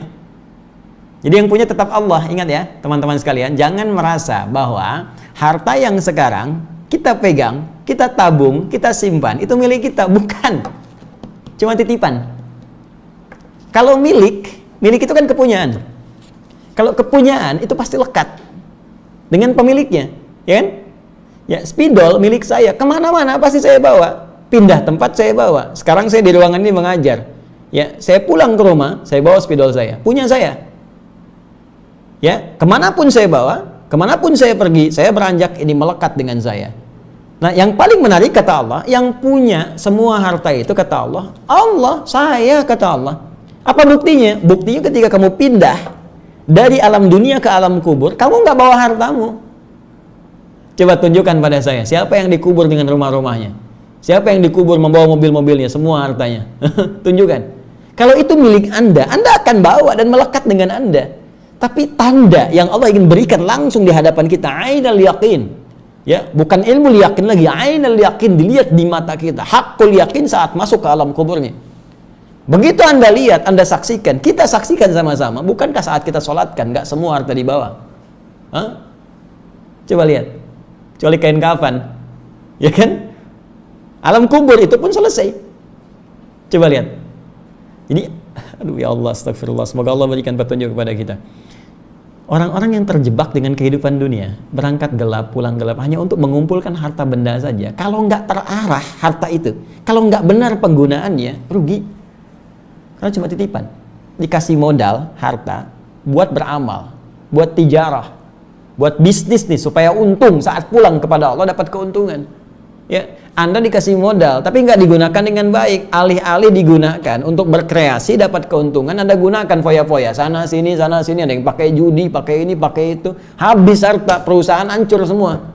Anda aja merasa nggak nikmat. Sekarang Allah kasih modal, Anda sia-siakan. Perbanyak, hitung. Alladzi jama'a mala wa 'addadah, cuman ngumpul, hitung, tapi nggak benar cara menyalurkannya. Pengelolaannya nggak tepat. Maka ketika pulang, nggak ada yang punya nilai. Makanya ketika bahasanya itu indah, ya, bahasa penafsirannya luar biasa nih. Apa yang kami berikan itu, wa ma'atainahum wa malaknahum, apa yang kami berikan kepada mereka itu, kami yang punya, dititipkan kepada mereka, sehingga mereka merasa memiliki itu. Ya, jelas ya? Baik, jadi ingat, harta titipan, ilmu titipan, kedudukan titipan, semua punya pertanggungjawaban di hadapan Allah Subhanahu wa taala. Yatasaddaquna fi wujuhil khair. Mereka menggunakan itu, ya, mereka mengelola itu pada segala hal yang baik-baik, digunakan pada yang baik. Ya, sedekah. Ya, sesuatu yang benar, sesuatu yang baik. Baik, nanti kita rinci. Wa yamudduna aydiyahum bil ihsan lil faqiri wal miskin. Kemudian mereka melebarkan tangan mereka, meluaskan pemberian mereka bil ihsan, dengan cara yang baik yang diridhai Allah. Ihsan di hadis Muslim nomor hadis ke-8 disebutkan anta'budallah, kembali ibadah, visi hidup kita yang tadi saya jelaskan. Anta'budallaha ka'annaka tarahu fa illam takun tarahu fa innahu yarak. Engkau menjadikan aktivitasmu sebagai ibadah. Nah, sekarang itu komitmen kita, visi kita, misi kita, hidup kita di situ. Kita dititipkan harta, bagaimana caranya harta jadi ibadah? Diberikan kepada istri, dikelola di rumah tangga jadi ibadah. Diberikan kendaraan jadi ibadah. Dibelikan sepeda mengantarkan pada ibadah. Dibelikan mobil mengantarkan pada ibadah. Dibelikan pakaian digunakan untuk ibadah. Buka lemari pakaian Anda. Dari sekian pakaian yang telah dikoleksi, berapa di antara pakaian yang belum pernah dipakai ibadah? Jangan-jangan ada yang belum pernah dipakai sholat. Lihat koleksi alas kaki Anda, sepatu, sendal yang udah dipakai kondangan, dipakai setahun sekali, pernah nggak dipakai ke majlis ta'lim, dipakai menunaikan ibadah, pakai ke masjid. Lihat, itu akan dihisab. Jelas. Baik, jadi segala hal jadikan sebagai ibadah dan lakukan semua karena Allah, seakan-akan ya kita sadar Allah mengawasi kita walaupun kita tak mampu melihatnya. Ya, anta'budallaha ka'annaka tarahu fa illam takun tarahu fa innahu yarak. Ilal faqiri wal miskin, kepada orang yang membutuhkan, baik dalam kalangan yang sangat membutuhkannya ataupun yang punya keterbatasan, dia punya pekerjaan tapi tak mampu memenuhi hajat hidupnya. Sekarang dirinci. Warizqu 'inda jumhuril ulama, adapun pengertian rizki ini. Ya, wa mimma razaqnahum. Sebelum kita masuk ke infak, kita terangkan rizki dulu. Dari sebagian rizki, dari rizki yang banyak yang kami berikan, kami titipkan kepada mereka, itu mereka infakkan. Apa itu rizki? Wa rizqu 'inda jumhuril ulama, adapun yang dimaksud dengan rizki menurut pemahaman mayoritas ulama, ma salaha lil intifa' bihi halalan kana aw harama. Baik. Ma salaha lil intifa' bihi, segala yang baik untuk dimanfaatkan. Jadi luas nih, ini masih luas. Ya. Halalan kana aw haraman. Fokus. Segala yang baik untuk dimanfaatkan. Ma saluha lil intifa' bihi. Jadi maknya kembali ke tadi saya terangkan, ma ini menunjukkan aspek yang luas, banyak. Jadi kalau kita bicara tentang rizki, pemaknaan rizki itu masih luas, banyak maknanya. Kalau rizki ya masih luas. Awas, nanti beda dengan infak. Awas, hati-hati. Rizki itu sifatnya luas. Ada yang sifatnya materi, yang berwujud, ya bisa dipegang, kan? Ya bisa digunakan beraktivitas, bisa dikreasikan. Di sini kita tuliskan uang, nah, itu rizki. Makanan, itu rizki. Ya, pakaian, itu rizki. Sandang, pangan, papan, itu rizki. Ada yang sifatnya wujudnya tak terlihat langsung, tapi terasa bagian yang bermanfaat dalam kehidupan kita. Tadi masaluhal lintifa, hal yang sangat bermanfaat. Ya, hal yang baik yang bisa dimanfaatkan. Apa diantara yang wujudnya immateri? Ya, tak tampak langsung, bisa kita pegang, wujudnya nyata, bisa kita kreasikan misalnya. Apa diantaranya? Kesehatan, itu rizki. Kebahagiaan, itu rizki. Ya. Tuh. Kaya itu penting, itu rizki. Tapi bahagia pun itu penting. Coba, pilih mana? Pilih mana? Kaya tapi gelisah atau miskin tapi tenang? Kalian yang kameramen nih, pilih mana? Kaya tapi gelisah atau miskin tapi tenang, bahagia? Yakin saya, kaya tapi bahagia. Berarti bahagia itu penting, bahagia itu rizki. Tuh, sampai bersin tuh. Baik, alhamdulillah. Baik, teman-teman nih, sehat tuh, tapi gelisah atau sakit tapi tenang? Ya tenang itu rizki, sehat tuh rizki, makanya pengen sehat dan tenang, sehat bahagia. Ini rizki, ini rizki. Keturunan rizki, keturunan. Ya, makanya Nabi Zakaria alaihissalam cukup, pakaian cukup, makanan cukup, keturunan belum ada, minta sama Allah Subhanahu wa Ta'ala. Begitu melihat Maryam, ya, mendapatkan rezeki dari Allah berupa yang pakaian, berupa makanan, khususnya makanan, kebutuhan-kebutuhannya di Ali Imran ayat 37 itu, ya, fataqabbalaha rabbuha biqabulin hasanin wa ambataha nabatan hasana wa kaffalaha Zakaria kullama dakhala 'alaiha Zakaria al-mihrab wajada 'indaha rizqa qala ya Maryam anna laki hadha qalat huwa min 'indillah innallaha yarzuqu man yasha bighairi hisab. Ya, pamannya setiap kali ngantarkan kebutuhan ada semua rizkinya, disebutkan rizkinya berupa makanan, berupa kebutuhan Maryam, ada yang materi. Tapi ketika bertanya dari mana semua ini, jawaban Maryam jadi umum dari Allah. Allah memberikan, ini sifat keumumannya, sifat keumumannya, keumuman rizki yang saya maksudkan. Innallaha yarzuqu man yasha. Allah akan memberi rizki pada siapapun yang ia kehendaki, bighairi hisab, tanpa batasan. Jadi Nabi Zakaria bertanya khusus rizki terkait dengan yang materi, makanan, pakaian. Ini kan saya antarkan, kau udah ada. Maryam menjawab umum, jangankan makanan paman, jangankan pakaian, rizki yang banyak pun Allah akan berikan dengan mudah pada siapa yang dikehendaki. Maka Nabi Zakaria mengikuti jejaknya Maryam. Bagaimana bisa mendapatkan ini? Saya makanan cukup, pakaian cukup, yang belum ada keturunan. Maka minta, sholat tadi mihrabnya itu. Di ayat 38-39 itu kan? Hunalika da'a Zakaria rabbah qala rabbi habli min ladunka dzurriyyatan thayyibah innaka sami'un du'a. Maka di situ beliau berdoa, ya Allah anugerahkan kepadaku keturunan. Nabi Zakaria mintanya keturunan. Ini keturunan itu rizki. Ya, keturunan rizki. Jadi kalau rizki itu masih luas sifatnya. Nah, dari semua rizki yang diberikan, makanya tadi disebutkannya banyak, ya kan? Ya, masalul halil intifa, yang bisa dimanfaatkan, bisa dikreasikan, bisa digunakan. Kita merasa nyaman dengan itu semua. Itu banyak Allah kasih kepada kita. Teman-teman sekalian, sehat itu rizki. Betapa banyak orang punya banyak harta, tapi nggak sehat misalnya. Ya kan? Anda sehat, keturunan baik, di rumah sehat semua, itu rizki. Tapi dari yang banyak itu, nggak semua mesti diinfakkan. Jadi infak itu lebih khusus lagi dari rizki ini.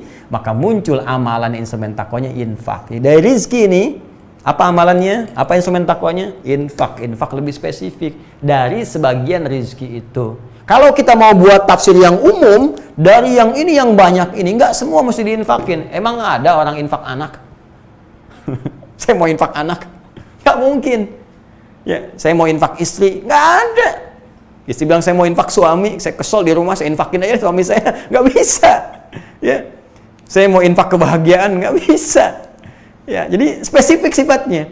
Jadi dari semua yang banyak ini, apa yang masuk kategori yang bisa diinfakkan?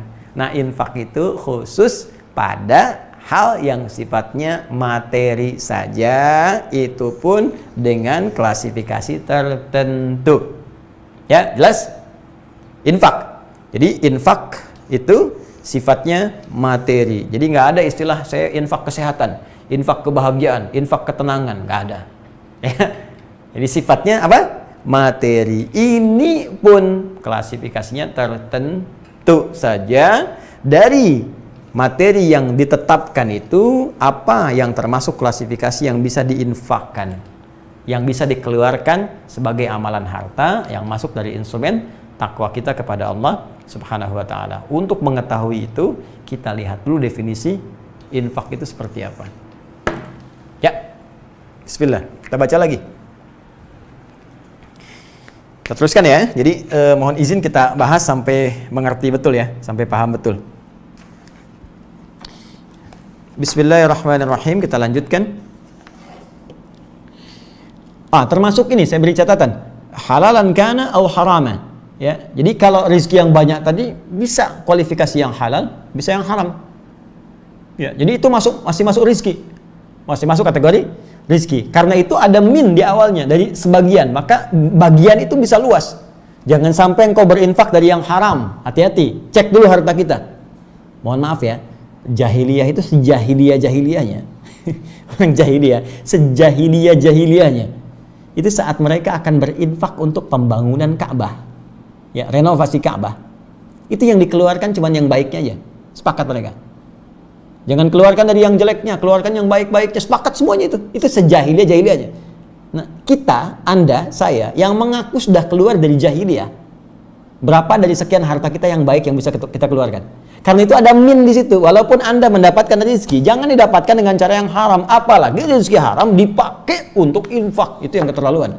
Hasil korupsi, wah, biar jadi dapat legalitas dari Allah, nggak banyak banget dosanya. Misalnya saya pakai infak aja buat bangun madrasah, nggak bisa. Ya, hati-hati. Jelas ya? Baik. Kemudian kita teruskan lagi. Sekarang masuk pada kategori infaknya, ya, kategori infaknya.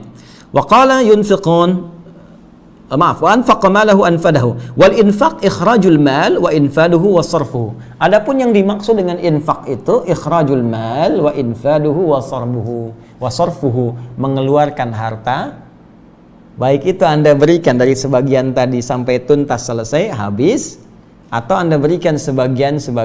Nanti teknisnya kita jelaskan. Tapi secara singkat, mengeluarkan harta materi yang sifatnya berharga. Mal itu sesuatu yang berharga, bisa uang, kan? Ya, bisa kemudian dari hasil pertanian, perkebunan, bisa jadi makanan, ya. Ya, jelas ya? Kita turunkan dulu.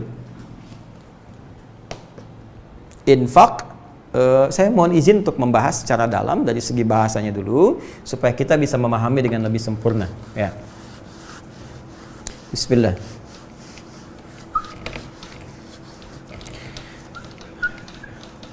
Teman-teman sekalian, mohon maaf sekali, saya tidak bermaksud untuk menggurui, hanya ingin berbagi saja apa yang saya pelajari. Jadi nanti kalau ada kekurangan Anda boleh lengkapi, ya. Kalau ada yang salah boleh dikoreksi juga, dan sehingga kita bisa terkontrol pembahasannya dan belajar dengan cara yang benar. Jadi yunfiqun ini bentuk mudhari'. Ya, masih ingat ya? Present, continuous, future. Keberlangsungan, keberlanjutan. Kata dasarnya, kata kerja dasarnya dari anfaqa yunfiqu. Anfaqa yunfiqu, infaq. Al-infaq. Infaq. Fokus. Anfaqa telah berinfak. Yunfiqu terus berinfak. Tidak putus. Ya. Yunfiqun, banyak yang berinfak, nggak cuma 1-2 orang, banyak. Semua orang pasti pengen takwa. Nah, karena itu tadi diterangkan, ya. Jadi yunfiqun, infak itu ikhrajul mal, ya, berusaha mengeluarkan dari materi harta yang dititipkan Allah kepadanya. Ya, apakah itu infak secara langsung? Misal, sebagian saya punya 1 juta, saya pengen keluarkan 100.000. Apakah sifatnya langsung? Atau sorof, sebagian? Ya, sorof itu kan tasrif, nggak langsung semua, sebagian. Misal 100.000 bagi 10 hari, 10.000. Ya, Ramadan kan biasanya begitu, pengen infak 1 juta bagi 10 hari terakhir, dengan 100.000. Ada sebagian yang berpikir demikian. Ada yang di awal udah 1 juta aja, ini infak saya misalnya. Silahkan. Ya, jadi baik dikeluarkan sebagian ataukah langsung secara keseluruhan, ya. Itu dari kata anfaqa. Kalau itu continue dikerjakan, maka berubah jadi bentuk mudhari, yunfiqu. Ya, jamaknya yunfiqun pakai un. Jadi instrumen takwa yang ketiga, orang yang naik levelnya dari mukmin menjadi muttaqin adalah orang yang punya agenda infak dalam kehidupannya, yang tak terputus dalam sekali saja. Dia punya visi itu. Oh, saya pengen lah keluarkan dalam sebulan misalnya, saya targetkan gaji saya ada 5 juta. Sejutanya pengen pakai infak, dibagi 30 hari. Setiap hari begini, atau dibagi 3. 10 hari pertama, 10 hari kedua, 10 hari ketiga bisa berinfak. Lalu mencari orang-orang yang berhak untuk bisa mendapatkan itu semua. Jelas ya? Tapi continue dilakukan. Ya, itu elemen yang ketiga dari instrumen takwa. Nah, sekarang kita tajamkan supaya benar-benar paham. Anfaqa itu akar kata utamanya dari kata nafaqa gini. Ya, nafaqa. Lalu ditambah dengan hamzah di depannya. Ya. Lalu pindah harokat ke sini, ini mati jadi anfaqa. Fokus. Nafaqa baik yanfiqu dari wazan jalasa yajlisu atau yanfuqu dari nasara yansuru, tapi yang sering digunakan nafaqa, yanfiqu. Fokus. Kata nafaqa, nafaq pada asalnya punya beberapa makna. Ya. Satu, adz-dzahab, sesuatu yang pergi. Ya, adz-dzahab. Dua, an-nafadz. Ya, sesuatu yang habis, hilang, habis. An-nafadz. An-nafadz. Tiga, ini al-mamar. Terowongan yang dibangun dari tempat masuk sampai ke akhir. Karena itu kalau Anda umrah atau haji qadarullah tahun ini, ya insya Allah ada kebaikan yang telah ditetapkan, tinggal kita arahkan saja pada amalan yang lebih baik insya Allah. Ya insya Allah di tahun berikutnya haji bisa dilakukan, kita berdoa pada Allah Subhanahu wa taala. Demikian yang umrah pula. Nanti kalau Anda haji atau umrah kan sering lewat terowongan ya di Saudi itu. Ya, saat lontar jumrah ada terowongan Mina, ya kan? Baik, ya, kemudian saat akan ke Masjidil Haram, di ring 1 ada terowongan Mahbas Al-Jin masuk. Itu terowongan, bahasa Arabnya nafaq, ditulis atasnya nafaq. Ya, nafaq ini. An-nafaq. Baik. Bisa dikatakan mamarrun, ya, mamarrun, tempat lewat terowongan yang dibangun dari jalan masuk sampai dengan jalan keluar. Ini dari bahasa Arabnya. Nah, sekarang perhatikan keindahannya. Bagaimana makna ini sedemikian indah bisa kita dapatkan. Teman-teman sekalian, perhatikan baik-baik. Ketika ini ditambahkan hamzah menjadi anfaqa yunfiqu, maka ini menunjuk pada sebuah usaha untuk mengeluarkan sesuatu, ya, sehingga yang ada melekat pada kita itu menjadi pergi, ya, pindah dari kita. Jadi kalau saya punya spidol, ya kan, ini melekat pada diri saya ingin berusaha untuk keluarkan supaya tidak ada pada diri saya. Tambahkan hamzah lil izalah untuk menghilangkannya. Ya. Baik, maka saya katakan anfaqtul qalama. Saya menjadikan spidol ini pergi dari saya, keluar, menjauh dari saya. Ini mana pertama. Baik. Karena sudah nggak ada di saya, habis kan? Nggak ada kan pada diri saya? Maka punya mana yang kedua, nafad namanya, habis. Ya. Jadi Masya Allah, kalau Anda mau berinfak, dari bagian yang telah Anda siapkan untuk infak itu jangan ditahan-tahan. Berikan, habiskan. Punya 10 juta, sejutanya buat infak. Jangan tahan-tahan lagi, kalau sudah bagiannya infak, ya keluarkan infak. Ya, 100 ribu udah masuk nih buat agenda ke masjid sholat Jumat besok. Ya udah, ketika ada kotak lewat masukin, jangan tahan. Ya, kalau nggak sempat kotaknya lewat, ya setelah selesai Jumat cari kotaknya, masukin, titipin ke DKM masjid. Jangan sampai pulang ke rumah ke bawah lagi. Karena harusnya pergi keluar, nafad hilang. Jelas? Baik sebagian atau 1 juta langsung dikeluarkan. Itu sifat infak. Indah kan? Tapi yang paling dahsyat, infak akan membangun terowongan kehidupan bagi kita. Yang akan kita dapatkan hasilnya saat kita kembali kepada Allah Subhanahu wa taala. Jadi kalau kita mau makna yang lebih dalam lagi, sebetulnya infak itu adalah terowongan kebaikan untuk mendapatkan cahaya, hasil yang lebih bagus saat kita keluar dari kehidupan dunia menuju alam yang lain di barzah. Bukankah saat Anda masuk terowongan, teman-teman sekalian, Anda keluar Ya, dari sini masuk dari sini, bukankah masuk dari satu tempat keluar di tempat berbeda? Perhatikan, infak adalah jembatan, infak adalah terowongan yang akan memindahkan amalan Anda terlihat seperti pergi, sesungguhnya dia akan mengantarkan kemudahan Anda untuk masuk ke alam berikutnya dengan pahala-pahala yang telah kemudian disediakan. Tapi seperti bikin terowongan gak mudah, infak pun gak mudah. Tuh lihat, bikin terowongan, gali dulu, sampai Anda bisa mendapatkan jalan keluarnya. Infak juga begitu, mau ngeluarin tuh gak mudah. Ya, coba deh, mau infak 1 juta, bisa nggak? Gak mudah. Kadang gali dulu, 10.000 dulu, ini kan, galinya kecil dulu. Ada yang langsung gali 500.000, ada yang segini, itu kan. Ada yang pengen langsung 1 juta, ya kan? 1 juta itu bagi orang yang punya penghasilan 5 juta terasa besar, tapi yang punya 1 triliun infak 1 juta itu nggak ada apa-apanya, kawan.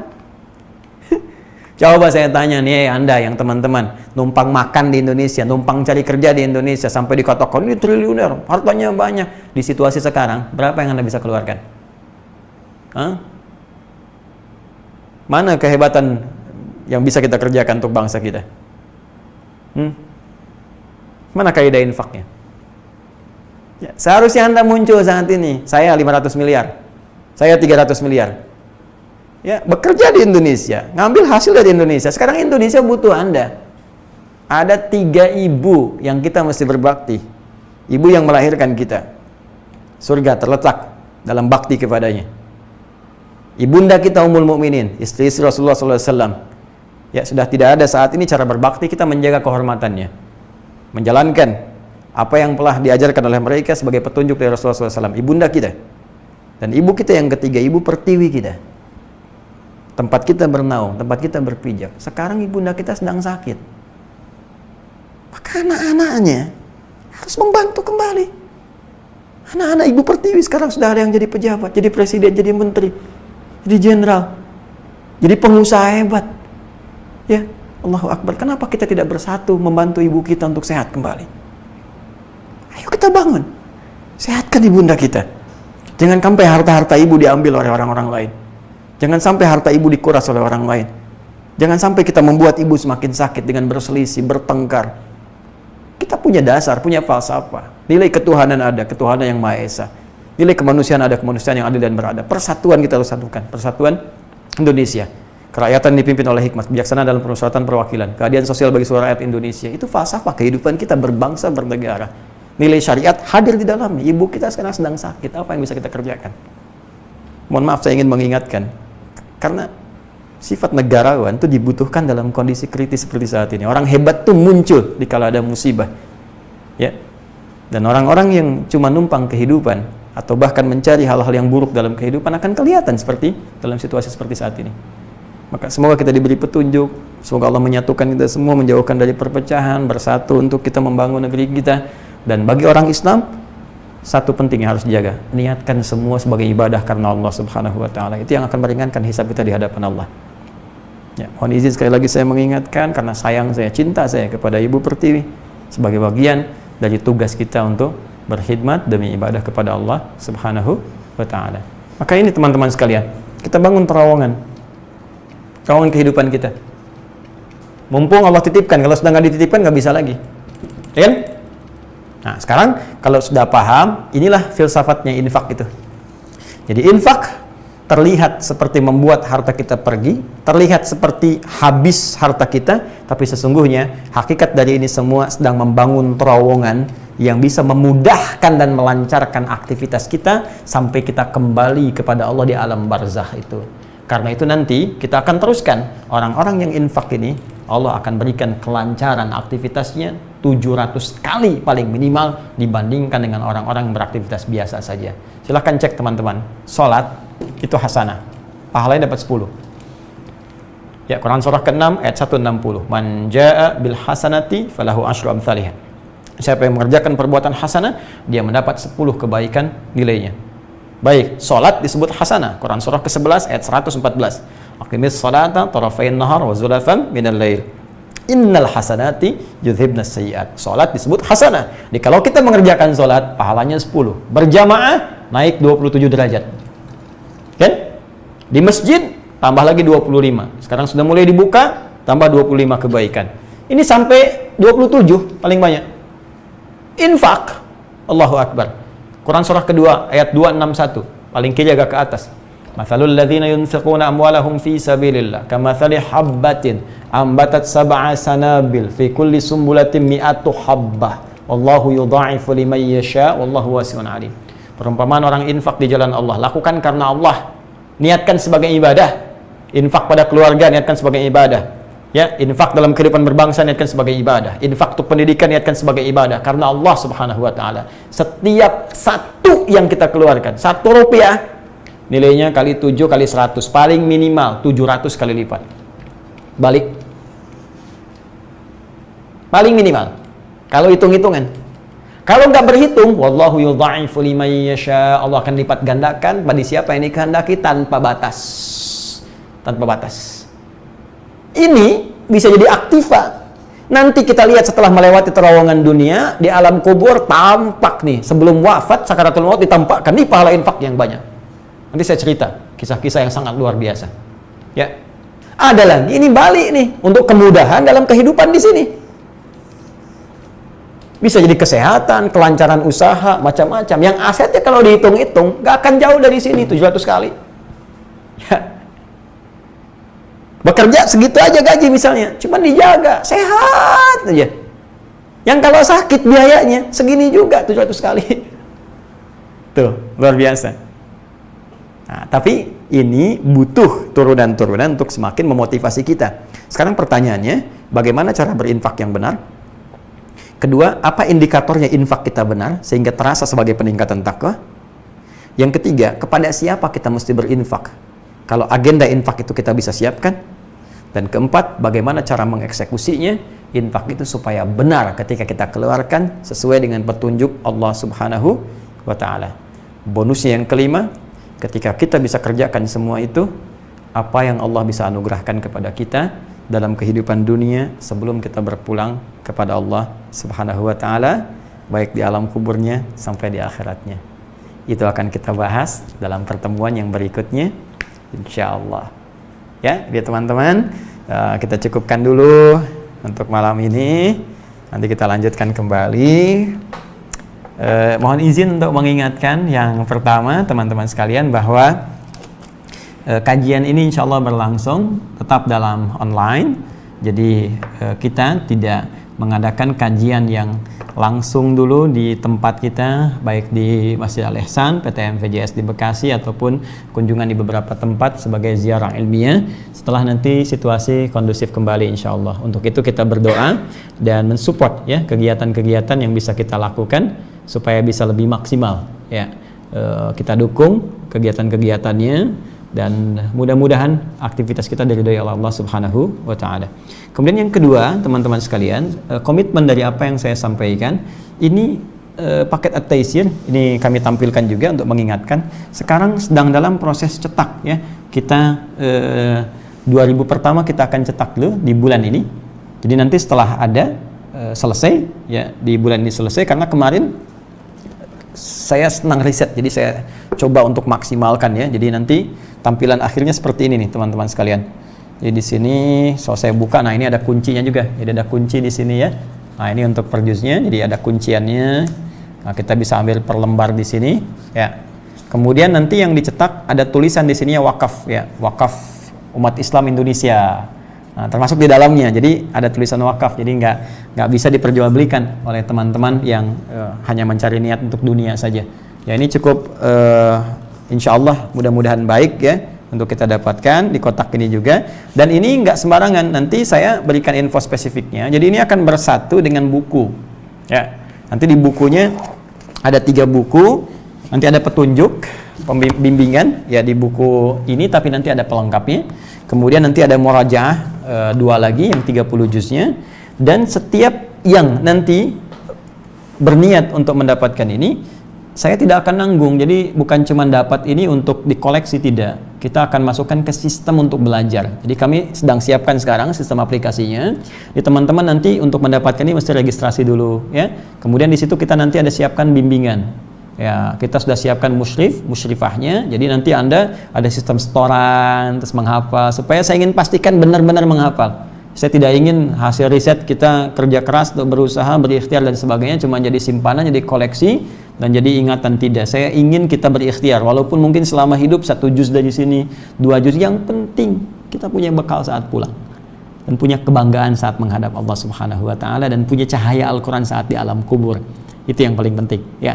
Nanti seperti apa sistemnya, bagaimana nanti turunan-turunan penjelasannya, insya Allah setelah nanti ada tuntas dicetakkan minimal nanti 2.000 pertama untuk yang bulan ini. Target saya 10.000 dulu, jadi 2.000 untuk bulan ini, 4.000 bulan selanjutnya, 4.000 bulan selanjutnya lagi, jadi 10.000 kita selesai dulu. Nanti pelajaran kita buka di September untuk kelas ini ya, STUAH, sekolah terbuka usahakan Al-Quran hafal. Jadi nanti kita berusaha mencetak setidaknya dalam waktu mau wisuda setahun paling minimal 10.000 ya, syukur-syukur bisa kita target 100.000 penghafal Quran, ahli-ahli Quran yang bisa berkhidmat untuk kepentingan dunia dan akhiratnya insya Allah.